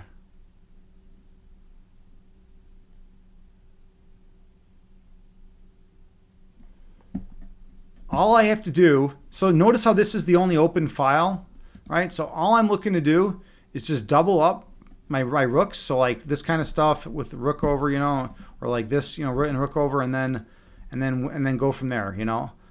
So let's see. I feel like there should be a cleaner way to win all this though. If I do this, no, that. All right, I guess we're just gonna do this. It's not fancy. And then that's the thing. I'm not too concerned about being fancy in chess. Some guys are super concerned about playing fancy chess. I don't really care about that. I'm going to allow him to mess up my position. Should I? Allow him to mess up my pawn structure a little bit, or play something more passive. Yeah, I'm going to allow him to mess up my pawn structure. I don't care. If he wants to take, I'll take. I'll have the weak pawn. I'll have two isolated pawns. But I mean, the idea is these two rooks are just going to be OP. They're going to be OP on this file. They're going to be real strong. I'm up a bishop for a pawn, right? So, yeah. So that whatever. That doesn't do anything. I also like the fact that this knight can't move out to a lot of good squares because of this pawn, right? This pawn's a good defender of this knight right now. I'm looking at bishop to g5. Okay, so here, bishop g5. Now look at this. I have 1, 2, 3 pieces hitting up here, so that's good. That's definitely a benefit. I'm looking at rook up here. Okay, so now he's doing that. Look at this, locking it all down. This structure is super important for those of you who want to learn chess. This bishop pawn structure is so crucial because it can't be broken. All right, so now he just made a strategic blunder, and he's going to pay for it. So I have too many attackers. So like I take, right? And then he'll take with the knight. And then I'll take with the rook with check. So I'm gonna win. I probably should have taken with the bishop, but like this is like a little more flavorful. Oh, wait a minute, it's mate. Because it ends in mate. Yeah, duh, because the bishop was here. I'm like checkmating when I don't even know what I'm doing. All right. Trust me, it's not usually that easy to checkmate your opponent. It's not usually that easy. Apparently, sometimes it is though. That was really cool that I got that checkmate there. Yeah, because my bishops were like snipers there. That was fun. All right. Let's see. Valpo, you say, yeah, you don't think you randomly drew a Botez sister this game? Exactly. Yeah. Alexandria is much stronger though than who is it? Andrea, I think. Alexandria is like what 2,300, and like I can compete with Andrea. I can compete with her. I might be able to take her. I can take her down on a good day, but not Alexandria. Not definitely. She's untouchable to me. Yeah, the Botez sisters, that's another thing that they exploded. When COVID exploded, they exploded, right? Chess exploded, and then the Botez sisters made it huge. Hikaru made it huge. Ben Feingold. There's a bunch of chess streamers. Daniel Naroditsky. A bunch of guys came forward and made it huge. Once COVID hit, everyone wanted to play chess. It's like, hey, there's a pandemic. What are we going to do? We're going to play chess. Everyone in the world now wants to play chess. We were talking about this earlier, actually. That and Queen's Gambit, some 8-year-old girl watched the first episode of Queen's Gambit and then is like, oh my God, I want to be the best chess player in the world. And so I need a board. And she's like, Mom and Dad, buy me a board. So then they had to buy a board, and then they ran out of chess boards. No one could get a chess board for a couple month period because all these 8-year-old girls wanted to be Beth Herman. And then they played for a week, and then they were like, okay, I never want to do this again. Chess is hard. Because chess is really hard. It's not an easy game. On here, I sometimes make it look easy, but it's because most of my opponents are not at my level, right? Most of my opponents are definitely, way down when I'm playing anonymous games on Elite Chess. If I was on here playing a 1900 or a 2000 rated opponent, all of a sudden things would be different. I wouldn't be talking nearly as much, and I'd be really honed in on a lot of details. In fact, if I was streaming and playing those guys, I would get blown away. To be honest, I'd probably get blown away. That's just how it goes. All right. Okay, I think we are at Grimm's Fairy Tales time. So we have been reading through Grimm's Fairy Tales. This is a very awesome book. I'm going to switch it to the reading fun category because that's what it is. It's reading. How many of you switch your categories? You know, how many of you streamers out there switch your categories when you do different stuff? I wonder how many streamers do that. Okay, but anyways, we've been reading one Grimm's Fairy Tales story per stream. Last time we read Thumbling the Dwarf and Thumbling the Giant. And that was, I had some problems with that because it was basically about this. It was about this like dwarf that like his father was like, you know, his father loved him, but was like kind of pissed that he wasn't doing any work and that he couldn't like, you know, help him in the fields and everything. And then like this giant came and took him and like gave him a lot of food. And then he became really huge. And then he couldn't do work because he was too big and strong. And then it was just like, it was like a weird messed up plot, right? So hopefully Sweetheart Roland will be a little bit more on point. We'll see about that. Let's see, Valpo, you say you need to call at night, teaching to first day of classes tomorrow. Yeah, well, hey, good luck with that. Good luck with that. You know, I'm sure you'll do fine. I mean, you know, you know the routine, you know how it is. But thank you so much for stopping by, Valpo. Much appreciated. You always bring a lot to the stream because you have that continental background. You have that understanding that that you know that I personally don't have, right? So it's like, you know, it's great. It's great when you come around and you can always have stuff to add, and it's just you have good energy. So thank you for coming by. I appreciate you. All right, we are ready for Sweetheart Roland. Hopefully the chess stream will help your logic game. You know, chess does absolutely. Let me tell you something interesting, and vice versa. When I was in that analytic philosophy program, my chess rating started going up drastically. It was wild, and I started understanding chess way better. And then, you know, when I would play in tournaments, when I was playing tournaments, then I would start thinking about philosophical stuff too, right? And I start thinking about you know, logic and things like that. And it was definitely helping my logic game. So those two go hand in hand. There's a lot of philosophers that are chess players. Actually, there's tons. It's just one of those things. People who are good at chess tend to usually be good at really good at math, like math and logic. And then they also tend to be good at music and art. Those are like the three things that people who are good at chess tend to be good at least one of those things. All right. So we're at Sweetheart Roland. Let's see how long this one is. Okay, not too long. Just a few pages. Once upon a time, there was a woman who was a real witch, and she had 2 daughters. One was ugly and wicked, but she loved her because she was her own daughter. The other was good and lovely, but she hated her, for she was her foster child.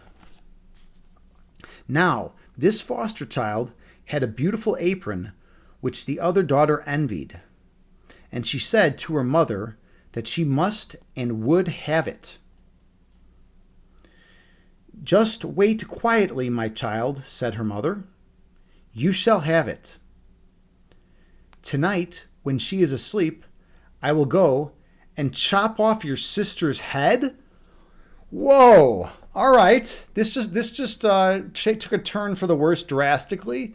This just really switched gears on us. All right, so yeah, holy shit is right, JT. This is, dude. The mother's gonna just chop off the head of the foster child. This is crazy. This is totally crazy. Like, can you imagine what DCFS would do nowadays if, like, there was a mother that was talking about chopping off her foster child's head because, you know, she had, like, a beautiful apron that she wanted? That's, like, insanity. This is really, really violent. Only take care to lie on the farther side of the bed against the wall and push her well to the side. Now, all this would certainly have come to pass if the poor girl had not been standing in a corner and heard what they said. All right, well, we know where this is going, right? She's got to trade places with her sister somehow. She was not even allowed to go near the door all day, and when bedtime came, the witch's daughter got into bed first, so as to lie at the farther side. But when she was asleep, the other gently changed places with her and put herself next to the wall. In the middle of the night, the witch crept up holding an axe in her right hand, while with her left hand she felt to find if anyone was there. Then she seized the axe with both hands, struck, and chopped off her child's head. She killed her own kid. This is insanity. When she had gone away, the maiden got up and went to the house of her sweetheart Roland and knocked at his door. When he came out, she said to him, "Listen, dear Roland, we must quickly fly. My foster mother tried to kill me, but she hit her own child instead. When day comes and she sees what she has done, we shall be lost." By the way, don't you think she would have actually cleaned up the mess? Like, if you're going to chop off someone's head, like, in a bed, and the other kid's, like, laying there, like, why would you, like, clean up, like, the mess? Like, there's going to be blood all over. There's going to be, like, disgustingness all over that blood. It's going to be seeping into that bed. You wouldn't just, like, cut off the head and then, like, be like, okay, I'm going to walk away now. No, you'd cut it off, and then you'd change the bedding, and then you'd wake up the other daughter and be like, hey, sorry about that, but that was crazy. Sorry I got blood all over you, but I had to chop off the head of the foster child. Anyways, okay. When the old witch got up in the morning, she called her daughter in order to give her the apron, but she did not come. Then she called, "Where are you?" "Here, on the stairs," answered one drop of blood. The witch went to the stairs, but she saw nothing. So she called again, "Where are you?" "Here, in the kitchen, warming myself," answered the second drop of blood. The witch went into the kitchen but found nothing. Then she called again, "Where are you?" "Here, in bed, sleeping," answered the third drop of blood.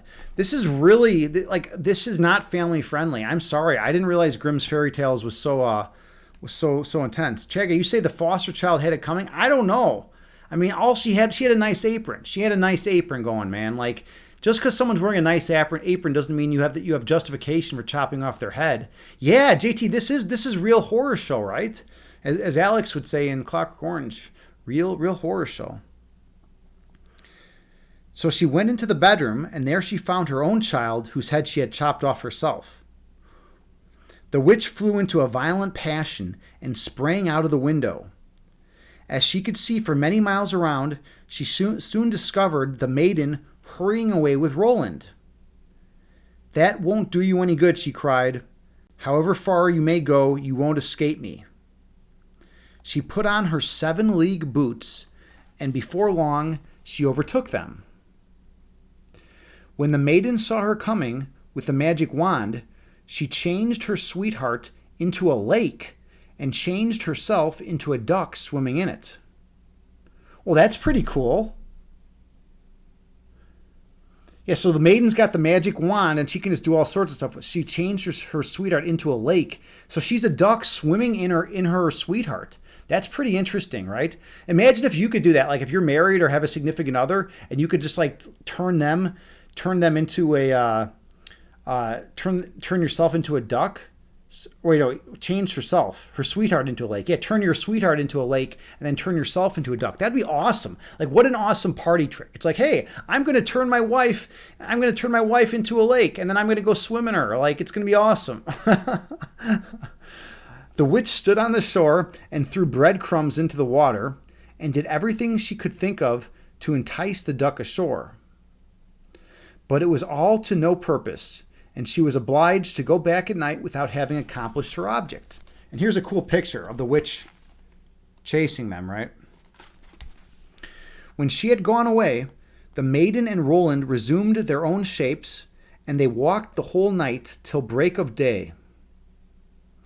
Then the maiden changed herself into a beautiful rose in the middle of a briar hedge, and Roland into a fiddler. Before long, the witch came striding along and said to the fiddler, "Good fiddler, may I pick this beautiful rose?" "By all means," he said, "and I will play to you." As she crept into the hedge in great haste to pick the flower, for she knew well who the flower was. So the witch had special powers. She knew that the flower was the foster daughter. Roland began to play, and she had to dance whether she liked it or not, for it was a magic dance.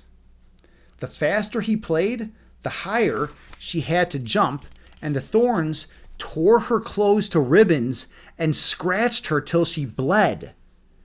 He would not stop a moment, so she had to dance till she fell down dead. So she just got her skin all ripped off from the briar patch. This is so violent. I can't believe people read this to their kids when they're trying to put them to sleep. I got this when I was 8 years old from my mom. This is the most violent thing I've ever read. When the maiden was freed from the spell, Roland said, "Now I will go to my father and order the wedding." Okay, so they killed the witch. They killed the foster mom's, or the foster child's, mother, and so now they're ready to get married. Fair enough, right? They just, a brutal death and then a marriage. Sounds good to me.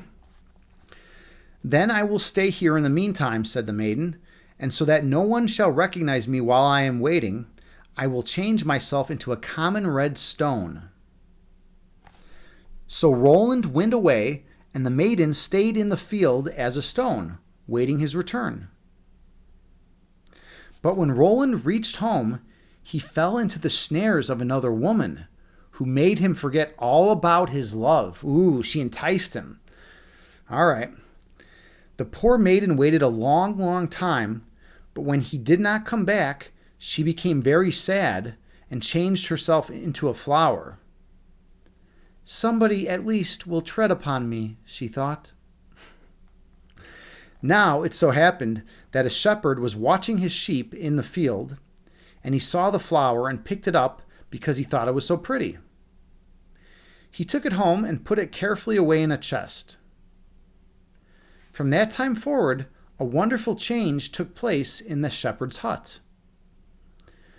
When he got up in the morning, all the work was done. Wow, well, that's pretty awesome. Shepherd wakes up and someone did all his work. I'd be pretty happy. Actually, I'd be freaked out. I'd be like, "What? Who's doing all my work? Did someone really who was in my house last night?" I'd be going nuts, right? JT, you say, "Do you remember these stories from when you were a kid? How did you perceive them back then?" I think I was terrified. I think that's what caused all my problems in life, to be honest. Every issue I've ever had is from this book. So now I'm sharing this with all of you. So maybe you'll have the same issues as me. The tables and benches were dusted, the fire was lighted, and the water was carried in. At dinner time, when he came home, the table was laid, and a well-cooked meal stood ready. Pretty awesome. I need to get this flower. I need to get, someone to make me dinner every night. He could not imagine how it all came about, for he never saw a creature in his house, and nobody could be hidden in the tiny hut. He was much pleased at being so well served, but at last he got frightened and went to a wise woman to ask her advice. Well, of course, I'd be freaking out. I mean, who wouldn't be freaking out? Someone's in your house doing all your work. The wise woman said, "There is magic behind it. You must look carefully about the room early in the morning, and whatever you see, throw a white cloth over it, and the spell will be broken." All right, so this wise woman is giving him some good advice. The shepherd did what she told him. The next morning, just as the day broke, he saw his chest open, and the flower came out. So he sprang up quickly and threw a white cloth over it. Immediately the spell was broken, and a lovely maiden stood before him, who confessed that she had been the flower and that it was she who had done all the work of his hut. She also told him her story, and he was so pleased with her that he asked her to marry him. Wow! There's a lot of crazy twists and turns in this story. I was not expecting him to ask her to... I was expecting him to, kill her or do something weird, but, not to ask her to marry him. And, to marry a flower? Wait, is she still a flower? No, the spell was broken. A lovely maiden stood before him. Okay, so at least he's not marrying a flower. That would have been ridiculous. But she answered, "No, I want my sweetheart, Roland. Though he has forsaken me, I will always be true to him."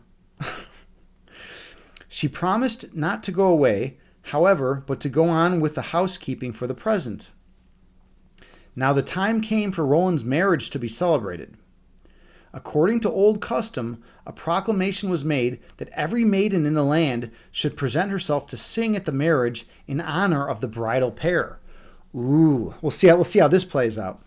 When the faithful maiden heard this, she grew very sad, so sad that she thought her heart would break. She had no wish to go to the wedding, but the others came and fetched her. But each time, as her turn came to sing, she slipped behind the others till she was the only one left, and she could not help herself. As soon as she began to sing, and her voice reached Roland's ears, he sprang up and cried, "That is my true bride, and I will have no other." So he remembered. He just needed to hear her voice. He needed to hear her singing voice. All right. Everything that he had forgotten came back, and his heart was filled with joy. I don't know. I'm not buying the fact that he's going to forget all his time with this woman. Like they were going to get married. Everything was great. I mean, she came to him when she was worried that her head was going to get chopped off, and he had her back. I mean, this is crazy. Like, how would he just forget all this? So the faithful maiden was married to her sweetheart Roland. All her grief and pain were over, and only happiness lay before her. All right. And that is it. That's the end of the story, Sweetheart Roland. So, I don't really know what the moral of the story is. Can someone help me out here? Like, what is the moral of that story? Is the moral like, first of all, A, you don't want to be a foster child with a nice apron because you're probably going to they're probably going to try to chop off your head. B, you need a magic wand so you can turn yourself into